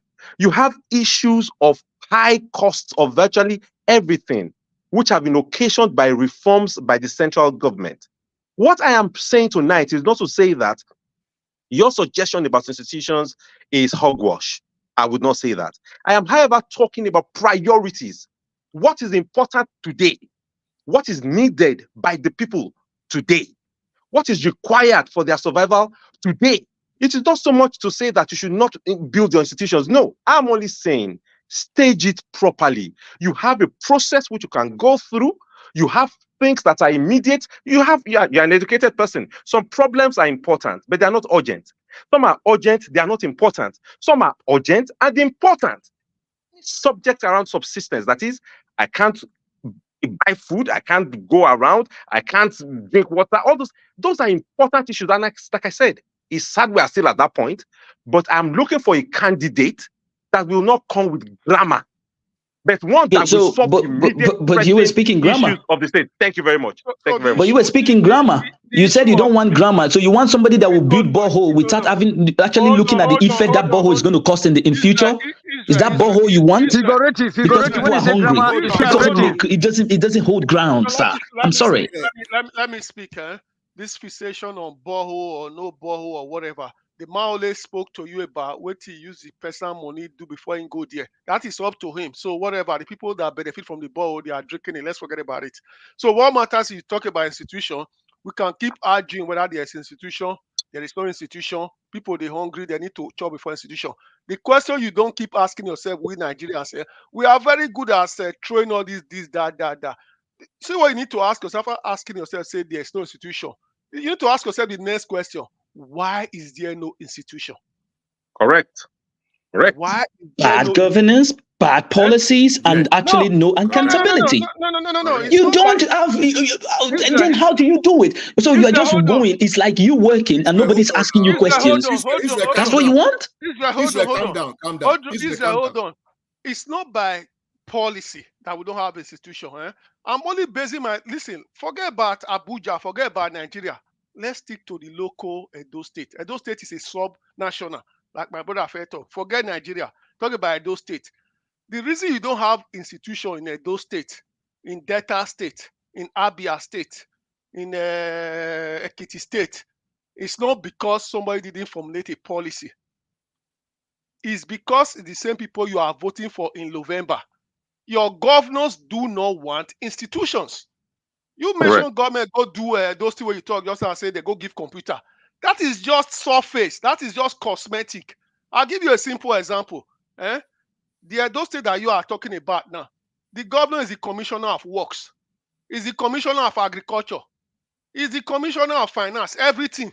Those are what you call the division of labor and decisions you are talking about. Now, if you are talking about, say, you want to vote for a candidate now, what you should be asking or to buttress your point is not just shouting, we don't have a institution. Tell the candidate to come up on TV or and say, listen, when I become the governor of Edo State tomorrow or you vote me in, I will make sure the Ministry of Agriculture is independent. They will operate the way they are supposed to operate. I will not be the Alpha and the Omega. I will not be the one signing the check. I will not be the one going inspecting road. Let these people do their work. If I become the governor of Edo State tomorrow, I will allow what you call local government autonomy. Is there autonomy in Edo State now? So you it's a capital never.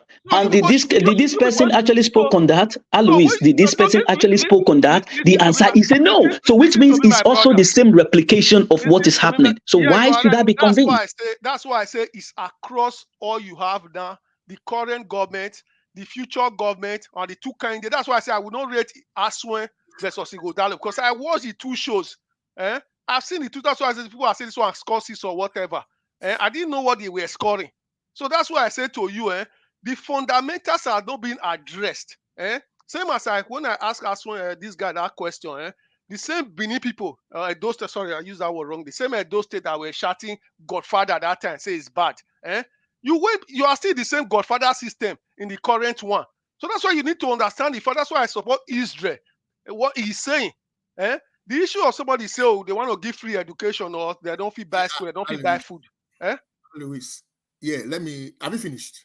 Okay, go on. Oh, brothers and sisters, I have to leave now. Brothers and sisters, it's very painful. I have to leave. It was nice. It was really nice speaking to you guys, but I wish the Edo people well. And if I have the time, I might still come back to debate with you guys. But I maybe believe, don't forget like I said, free education. We need that for the children. Mr. Tony, Mr. Alois, of course, Alois, I've missed you a lot. I've been so busy. I've not been. Sorry, Alois, I've been so busy. I've not been able to. No problem. No, wait, Tony. Let me finish, Tony. I've not been able to, but I will speak to you. Mr. phone number now is going to come back. Mr. Victor, that he will come. Thank you and goodbye, sir. Thank you, sir. Yeah, Mr. Victor. Mr. Victor, thank you so much. Mr. Iban, thank you so much as well. I like this debate because it's heated. We are not going to be here to come and sing hallelujah. Everybody will just go home. Debates like this, these are what we call debates. This is what they do. That's what educate the Edo people. And I actually thank all of you that are here today, and also Mr. Monday for hosting all of us. And I wish the Edo people a very good one. And I hope one day, and this is my hope, that we enjoy what is called dividends of democracy. Edo is a rich state. God bless everyone. Thank you. Edo is a rich state. We can fund those projects for education. Before, let me just say something. Thank you very much, Mr. Israel. It has been an interesting debate, but I want to agree with what's his name, Israel, to an extent. You see, Edo State. Let's focus on even Edo State. Nigeria is even too big, although Nigeria has the same problem. But this Edo State, as a whole, we have a systemic problem. It's not about individuals now. Whether it's Obaseki, Oshomole, Okpebello, Akpata, whoever becomes governor today, you will not see much change because the system is not working. Let's be honest. There is, it's not about if, for example, now in advanced countries, maybe like in Britain or even America, if today you have Republican or Labour Party, tomorrow conservative comes, you will not see much change within you will not, some people will not even feel that there's a new government because things are still working as normal because the system works. But in Nigeria or in Edo State, there is no system on which, there is no framework because when you come into government as a governor or president or whatever, you come into a framework that works. You work within that framework. But we don't have such kind of systems operating in Nigeria or even Edo State. You are just talking about social security. Social security. Don't don't expatiate too much. It's social security. No. The system is talking about Yes, social security. You must make sure that people are having basic security, basic food to eat, and things like that, basic amenities. That's what is making. Hold on. That's what is making people not to know the difference between Republican Party and Democrat Party, and in Germany also the Social Democratic Party and the other Union Party. Because the system is there to go to England, the same thing. Whatever government is coming in, they will make sure that you have a home to live, then upkeep allowance. And they were here, not agreeing that we're a rich state. That no, they don't have money. What about the money they are using to go and sponsor their children abroad? Is that not stupidity of the southern, of the Edo people? How can 5 million people look at our resources? We host the largest, gas deposit. You know what I'm saying? In Africa. I mean, what are we talking about? Can't we invite some companies to come and start to refine all those projects? We don't even have a cooking gas. So for me, reforms are even more important than infrastructure right now. I want to say government that comes in and start making systemic changes within the system to reflect how we because normally, okay, if you are a government now, for example, how do you deliver your services? You have government, you have ministries and civil service that work for you. That is what you use to deliver your services. If they are inefficient, there's no magician. Oshimole is not a magician. Obaseki is not a magician. Tinubu is not a magician. When you come in, you will see come to the same system that is not working. You don't hear what I said about the system. These people you've mentioned, they don't want it to work. That's what you are not getting here. They don't want it to work. Okay, my question to you now is, why don't they want it to work? That's why I said to you just now, we are operating a democracy, but the actors there, they are actually oligarchs or dictators. That's what they want. They are the ones that want to do everything. Because they are benefiting from it. That's why they don't want it to work. That's what I'm saying to you. That's why I say to you. Unless you start having candidates. Come on dispensary. Come on maternity. Day. What thing? Government they fund one maternity hospital for Yoruba Street. Those the one that they grow up. Those one maternity owned by private people. And then the government will be helping them. Dispensary no day. Let me give you a simple. Let me give you one simple example. This question is for EPA. EPA has been in UK for a long time. Give you an example why I said they didn't want to work. EPA, one quick question. You have been in UK for a long time. You understand? You know that the UK, they have a health system, don't they? EPA, can you hear me? They do. They have a health system. And you I can hear you. Yeah, the UK, you have been there for a long time. They have a healthcare system that actually works. You understand? If everybody know how to use the healthcare system because it delivers service to people.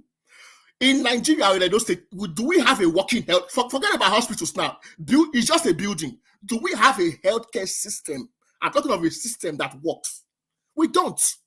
So if you like, you build 10 hospitals. It doesn't solve the problem. Okay, let me answer you. You asked me question. Let me answer. When I asked you just now, give rating, you said 6/10, 4/10. From what I saw. The person who got 6/10 came on that comic. Wait, yes, it came on that. Yeah, I know. The person who got 6/10 came to that comic Buffon platform to say that there is hospital in all the local governments. Yes or no? And everybody shouted hallelujah according to Allah. He said so. I'm not. Answer is not my candy. You asked me, say, and based on what I saw. You asked me based on what I saw from the two platforms. I'm coming. I'm coming. Yeah. The whole budget of Edo State, I swear to God, it's not even 1/10 of what Heathrow Airport in United Kingdom gets annually. Nigeria is a poor country. We are poor. No, we are rich in mineral resources, Ogamode, we have to show our coat to our size. Please don't say that. Look, we're not looking for free cars. We're not looking for trains. We're looking for basic amenities of life. Basic to free for the people, for the poor women in the village. I mean, employ all the villagers. You don't answer my question about no. That's why I use the healthcare system, for example. Healthcare is a basic need for everybody. The UK has a healthcare system. They didn't just build hospitals here and there. They have a system. When I say use the word system, I'm saying that they have a process that actually works in spite of the infrastructure or the buildings you build. You can build 20 hospitals, but if you don't have a working healthcare system, it's all rubbish. Yeah, but my brother, you are saying exactly what I said just now. When you say the UK have a healthcare system, that healthcare system did not fall from heaven. It's somebody that put it there. If your governor is not willing to set up those motion, that is where you people are always mismanaging these whole issues. The problem with Nigeria we have today is that what you are having is that the governors are so conditioned the people in the state to say all their problem is coming from Abuja. That is where the problem is. If you look at, I'll give you a simple example now. You mentioned that devaluation of Naira. You mentioned remove petrol subsidy.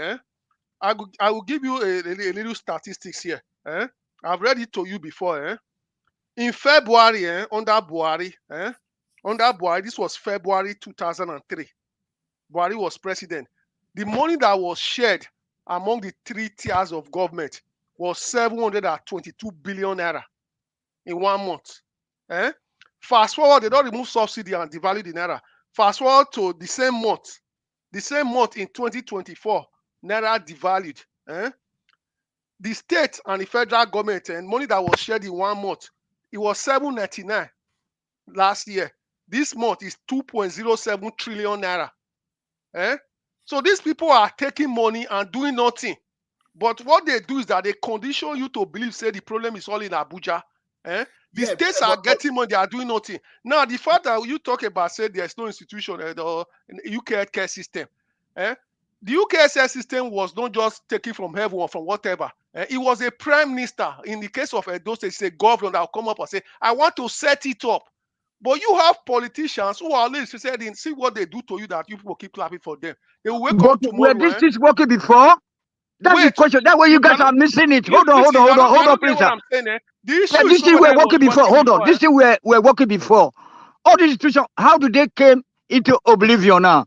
What happened to these institutions? I just ask now. Look at now. They say, oh, we're having a health insurance scheme for the people.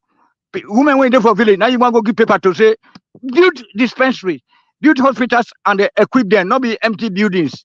You know what I'm talking about, sir? Yes. Like that Hausa man, Adamu Ali, one of the call Oshomole. He go build one hospital. He come commissioner with by borrowing money from borrow the equipment from Stella Basajo Hospital, only to return it back later. What kind of life is that? Better brewery, all the equipment they are selling them to India. I beg you, look.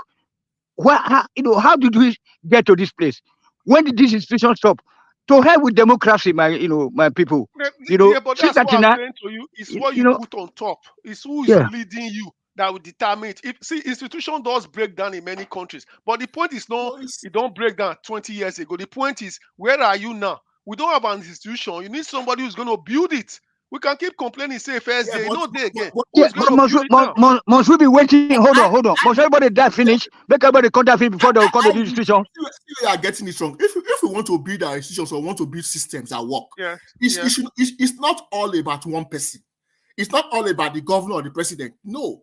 But somebody has to start it. Let me tell you. Yeah, somebody has to initiate it. But when I initiate, listen to me. When you initiate it, for example, maybe you initiate it, for example. Yes. The thing is that for the system to work, you understand, you have to, that there has to be sincerity of purpose within, because if you are a governor or a president, you work with a team. You have a team. You can't do it all by yourself. No. You have to work with people. Yes. So what I am saying is that we as Nigerians, you understand, we should not just leave it alone for say because now governor make only go the one. No, there has to be orientation. as Nigerians, we have a responsibility to ask the tough questions to our people, to our leaders, and demand the change. So it's not about say because the person now Obaseki, I carry the load for yourself, go do one by yourself. No. But the institutions are still there. We have to reactivate them. Hello. That's what I'm saying. Hold on. Let me talk now. I'm from look. For Upper Lawani, there was school for social works.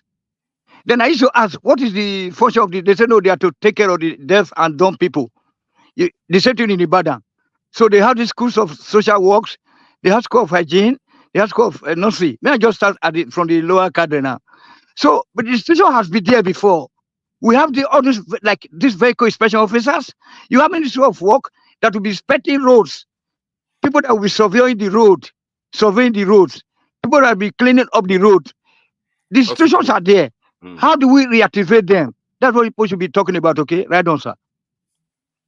So what I'm saying is that, at the end of the day, we are Nigerians or we are Edolites. It's our so how do you reactivate them? Not building from afresh. Right? Continue from there. But it's still going to what I'm saying just now. You see, the ordinary man walking on the street of Benin is not going to go and reactivate it. Does he have that power? It's who is at the top of the table. The leader that is where the ideology. No, hold on. That's where the ideology and the manifesto come into play now. Hold on, let me talk because I get sense where now Germany they talk from. I know how things work. So the president is coming out. We say, okay, when I come in as a governor, I will make sure that that all my ministries are working. If you are sick, please go to the hospital. If you don't get medicine, call me. There will be a hotline. You understand me? So then the person that is responsible there will take care of, like Idi Amin, will take care of the minister that refused to produce light. You know what I'm saying? So that's what we're talking about. It's very easy. All this talk. If you are having people like me on debate session like this, you will not be spending more than 1 hour because we just go to the point. All this beating around the bush, I said that before all of them come up for Nigeria, or most of us, the institutions were there. They were working. They were not at their best though, but at least they were working. You have Ministry of Works. Where do they destroy? They will go patch them. Now they tell you now. I grew up in Ibadan. Ministry of Works very big. You see them working. They're the military, the army. They help. When don't damage where like Ogunpa. Ogunpa River. So that they cause some problem. A lot of flooding. You see the military, they will come. The army engineers, they will come out. The country has failed. You just mentioned Ministry of Work, you mentioned just now. Yes. When they were painting Okpebello, they went to bring people from Lagos. That's why I said the person on top of the ticket has to be right. So you can be saying institution. The point is, these people you have as your governors or whatever, they don't want those institutions to work. That's why you are not getting. Yeah, they are blood suckers. I'll give you another example. Under the Buhari that took Nigeria backward, he passed the so-called local government autonomy bill. So-called local government autonomy bill. The same governor forced him, said they don't want them. Yes. These are people you are calling Democrats. I told you that they are dictators. So when they go collect local government money, collect their own money, they will still tell you, say, government bad for Abuja. But they will never tell you how much they take Taiwan Road. I think per Monday we answer, we answer those questions. We ask the next candidate that are coming those questions. How do you reactivate the institutions to service the people? Services, institutions, water board, our Beaer medical stores, medical company in Federal Road. It's close to one of my family homes there. There, back of St. Philomena Hotel. You saw me? Very close to Ayala House also, Ayala Wangwe. So, my brothers and sisters, we don't do the talk long. You asked me a question. That's Beaer pharmaceutical company. You ask the people. I ask your guest next time. How to reactivate it and how to set the institution. Yes, sir. And then those institutions, so that when people say, okay, you say, okay, Ministry of Health is working. If you're sick, you go to hospital, they don't give you tablet or they don't give you codeine. Are you going to provide a certain number? And then we need inspectors to be going. Like we have inspectors now coming to school those days to come and check us. Let me answer. Yes, sir. The question is that, listen, I said they should. My suggestion would be they should reintroduce death penalty Thank to you. serve as deterrent Oh, to God. the corrupt leaders. Yeah, that's correct. Yes. I think that is what Ghana did, and today the corruption situation is not as worse like Yes. Nigeria. Yes. Yeah, but Today you I'm see the against. people of Ghana. I'm They against death behave, they penalty. You know maintain. why? Not because I don't want it. You know why I'm They go, against death they go penalty? begin kill innocent people. They say If they you are No, no, no, against no. You death want to be penalty, so you want to be it's politically because correct here. No, it's Are you because trying to be? you Are you trying to be politically correct like Obama? no. because You know why I'm against it. You know why I'm against it. because you live in a developed world, and that is No, why not because of you that. are not Not because saying of that. Not because of that. Let me tell you why. Not because of that. you are Let me tell you against why. death penalty. Do No, you know? Do I'm you using know the what? Do condition. you know what happened? Do you know? Wait a minute. Do you know what happened? Wait. Do you know what happened in 2000 when the pandemic was very when the pandemic problem they had it in Europe and America? Do you know what happened to the people? Because these people were infected, and leaving them around, they will infect other people. So what they did, they don't waste time. They just get rid of them, put them to sleep. And the same, that is what is required in Nigeria for corrupt leaders. You understand? Yeah, but let me tell So you once why you I'm get against that it. one, okay, then we'll start afresh, and then there will be sanity and there will be a system. Pamode, do you know that when I look at the barricades in people's homes now, you know those homes where people sleep. You see, Yeah. they'll use all this iron some barrier. Oh my God! I say, are we living in cages? You know, situation so bad, sir. Situation so bad. I will send some of the pictures. Okay, from Nigeria Watch, I have many pictures to send to you. Okay, privately. You know, I always get it all with you. Can we say 5 minutes now? Victor, I Can we want say to 5 go. minutes? 5 Let minutes me is to leave round everybody. up. Yeah, I just 5 want to. 5 minutes. Okay, let me say 5 my bit minutes. before I Your go. summary, Louis. Let me say my bit before I go. You see, this Edo 2024 that is coming up, you know, as electorates, you know, I don't, you know, we always make the same mistake year after year as electorates, you know, when it comes to electing leaders, you know. What I would say is that, you know, regardless of party, because I don't belong to any party, I vote individuals. I don't belong to any party. I don't do party. So for me, I'm talking from a non-partisan view now. As electors, you know, we should not be gagged into this. We should not vote with sentiments or say this person a good man or this person has empathy or this. That is not the issue right now. We should vote based on, you know, our conviction of whoever we are voting for, to say that, you know, I believe in this man's programs, I believe in his agenda, you know, I see a pathway of what this man is talking about. What this man is talking about is doable, it is feasible, you know, his agenda is workable. So we should look at all those things. Let's not, you know, be roped into these political sentiments of political party, you know, that doesn't help anybody. So that is just my own. I all the candidates that have come out, I have nothing against any of them. You know, I don't know them from Adam. So I just want to see what they have for it. I want to see their programs, their manifesto, what they say they will do. I want to see if it's feasible. I want to see if it's doable, you know, before I can make up my mind. Right now, I haven't made up my mind on any candidate yet. It is still too early for me, you know. So that is the way I see it. That is my own 2 cents regarding the election coming up. You know, let's just be vigilant. That's all I have to say.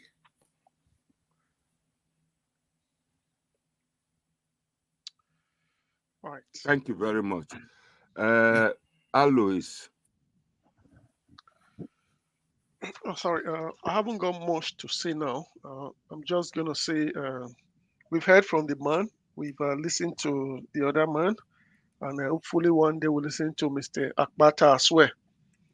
So at the end of the day, I feel like there was no point to be comparing the man, Mr. Monday that came here, Senator Okpebello, with the one that went to the other side. I don't think there's any basis because it is still very too early, and people need to see more and whatever. So I think what's important for Edo State now is that Edo State needs a fresh start. So I think people just need to have an open mind and listen to all the candidates instead of coming back and trying to compare the man Okpebello that ruled 20 years ago or Shomole that ruled 15 years ago. What matters in 2024 is what's happened in the last 8 years compared to the future. So that's the way I see it.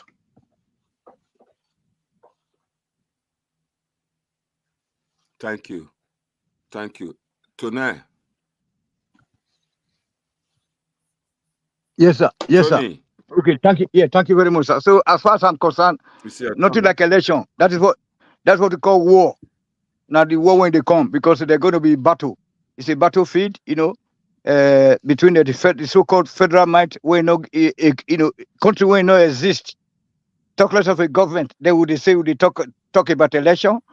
Like as I said earlier on, how can you be holding an election in a state where you don't even know the population figure? When your population figure is based on a United Nations rough estimate, that is stupidity. And then where they announce that okay, the federal man, where your votes are not to be counted, are not going to be counted. We already know that your votes are not going to be counted. We already know that they bought their primaries with money, all of them. You see, that's why I said that there shouldn't be anything like elections, sir. What I'm rooting for is like, is there any way that we can all go back home and then occupy our state? But it's very difficult because many people will not want to leave their comfort zone abroad.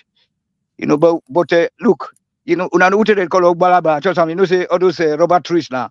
Would they miss our environment now? When the dry season, the seed would they make you would enjoy them. But many black people, especially the two people, they do for abroad, they say, nah, you know why, or they make a use German also. It's actually, it's not your land.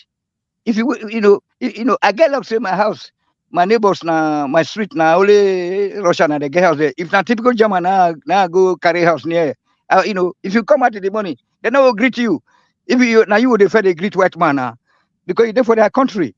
Hey, hello, how are you? They will look you. We can't monkey. What monkey they greet me for? If they just like they just say, okay, they just wave a hand, just wave you their head like this. Hello. That is a shame. That's why we are clamoring for a better Edo and data. Because we are siblings, you know what I'm saying? So what can we do now? So nothing like election, okay? So let the strongest of them all, let it come there, and then if you have good heart, we'll just see whether you can be able to do all those things that I was pointing out earlier on. Like you can say, okay, when they come, don't worry, if you not vote for me, when I'm picking up, they pay school fees again, okay? And then they know they sit down with block. See, they pay me well. Many black people, they'll consider that, after I'm in America, I'm in Germany, I use euro, 1 euro is 1,000 or that. So you go and build your house. Now, house be that. That's what we call prison yard. Now they build for GRO, for anywhere. Well, what is an essence? You go, hold on. Yes, sir. What's an essence? Let me learn. What's an essence of building a house in Nigeria? You go, if you sleep inside. Shame on to black people. You go sleep for a hotel. Okay, man. Good night, everybody. Ogamode, you try. Thank you very much, Tony. I hope you come back again. Oh yes, I will come. This evening I was too busy. You know my job. And I say sometimes I overload them down. But when I started to go do those customer service, I've my team. I reduced my team. Just only one man standing there, only me, one man team. That's why. So I have to take care of those technical something services. That's why sometimes, sir. But I will make sure. But I thank you for sending me the link whenever you're online. Thank you very much, sir. What's it? Okay, well. Thank you very much, Tony. I really enjoy your gist today. My people, yeah, now you know, and at three place now I go to do three place. I go Nigeria work today. I go your place. I go other place also for Japan. Thank you. Where's it? One more went to mute. Yeah, thank you. No, I don't want to go there so, now because when people they discuss it, sometimes they turn my belly because people they suffer. But one man want to move is one thing. If they allow people to speak, if they allow people to speak also, just like you. Not be some place when they talk, they'll say, don't touch this. That place there, you know, they said they talk there, you can talk your own. You know, so one man went to more. So for me, I don't have problem with him because in they let me talk. You know, when I fight against say Nanota problem, I be a problem. Now all of them don't begin to understand. Let you talk. You are welcome. Yeah, thank you, sir. Where's the Kagabo? Okay, where? Thank you. Welcome. My people, we have come to the end of the show. We've had the opportunity to speak, to listen to eminent men for diaspora, people who get passion for Edo. They all spoke well. They talk a lot of things. My people, I'm not going to lie to anybody. Our brother there here, Victor, don't tell when I see him reach. Victor, I better not forget to leave your phone number to that WhatsApp group. That WhatsApp number on the screen displayed. I will keep in touch. I really appreciate you. Thank you for coming. And our brother in America, I greet you too. The two brothers from America, they spoke very well. My people, I just want to use the opportunity to appeal to una. If una consider me say na elderly person, upon the forerunner, person when I still like, when I choose, na Senator Monday Okpebello. Una see the way he talk just now, so simple. He not prepare. I just give us some notice. After spite of his tight schedule, he still come. He tell us, this na one man wey be say na homeboy. He don't see everything about Nigeria. A lot of people for Nigeria, especially that Edo, they believe if somebody they speak big English, and that person they educated. No, it doesn't work that way. That is not. Benin they take a parable. Say if I not go school, I know the boundary of my papa rubber plantation. They all know everybody they educated one way or the other. A lot of people they Germany, they know they speak English, not Dutch. A lot of people they France, they know they speak English, not French. So why Edo people go they say person they speak big English, now be say is educated. Now this can be big English where you both can speak for Africa for 1897 as Nigeria, where they take colonize us for so many years, took a lot of things from African countries and other countries.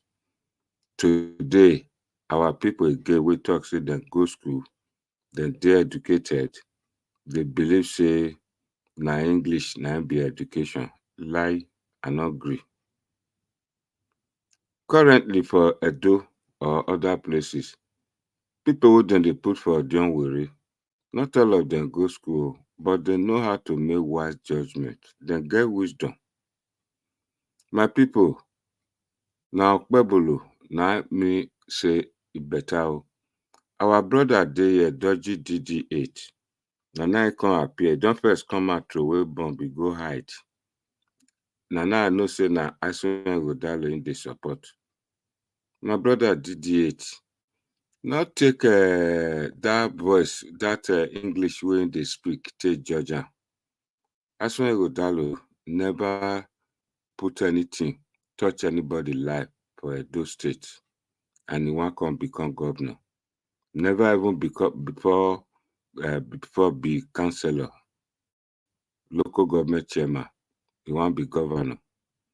Now because he want to governor, now he come to talk saying the economic team of Oshomole. Nobody know her. Those kind of people, we don't see them. Once they get that thing where they want, they'll shut the door against you. They don't want to know. Una don't see am from other past governors wey get that kind pedigree. That na the way dem dey do. Person wey go be say go close to the people. Una see the way I want talk just now. I mean, sorry, wey Okpebello talk just now. He talk about infrastructure. He talk about human development. He talk about the economies. Wetin go do to make things better. My people, I go appeal, make all of us, make we try, make we support Okpebello. Make us one wait. Aswan never do all these things.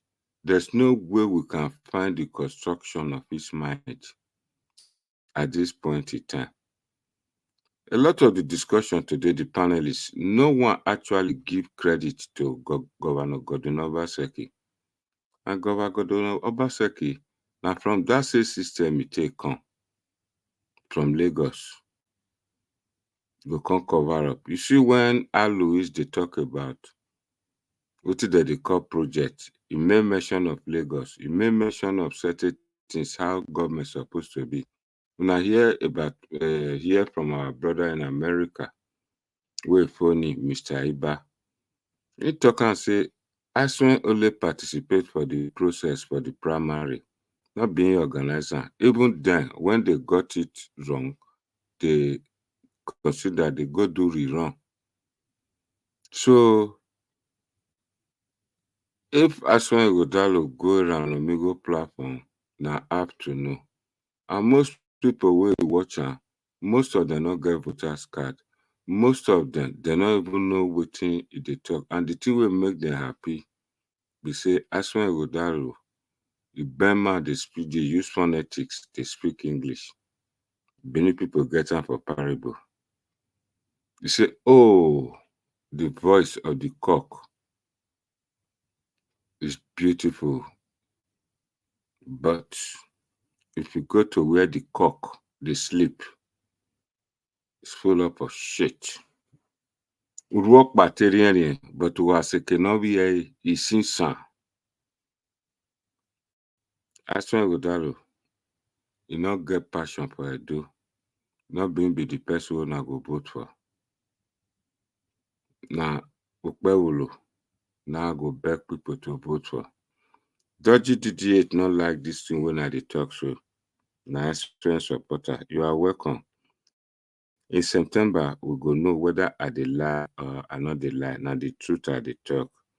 I beg, if you come across this video, make una share am, make una let am go viral.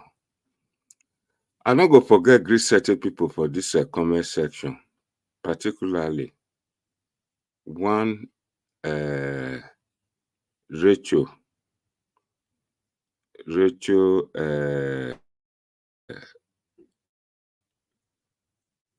I'll find that just now.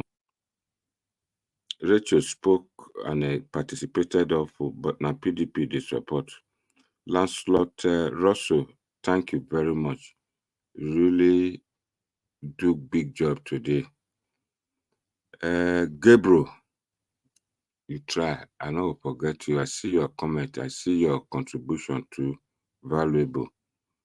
The other person when I go say make I greet now. Now be Dodgy DD8. Now very good friend for this platform. The way me take see him, I see him say instead they observe, he never get a candidate where they sponsor. He's still looking for the best. That's what I know. And most of them will come here today, especially for the comment section. They are those people where they Pontiac Hotel, social media, where then they write a lot of things to support us when Godalo with state money. My people, you've had the opportunity to hear from the horse's mouth. That's Monday Okpebello. And Monday Okpebello will be coming to this platform again. I greet everybody. I'm so happy to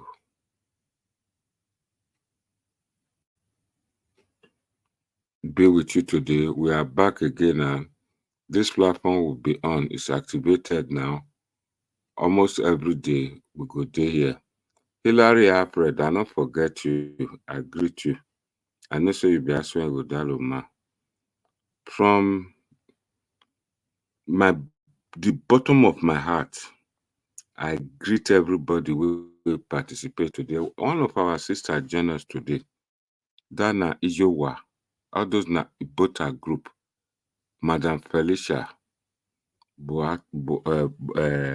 Our mama, Madam Feli, now we dey call her.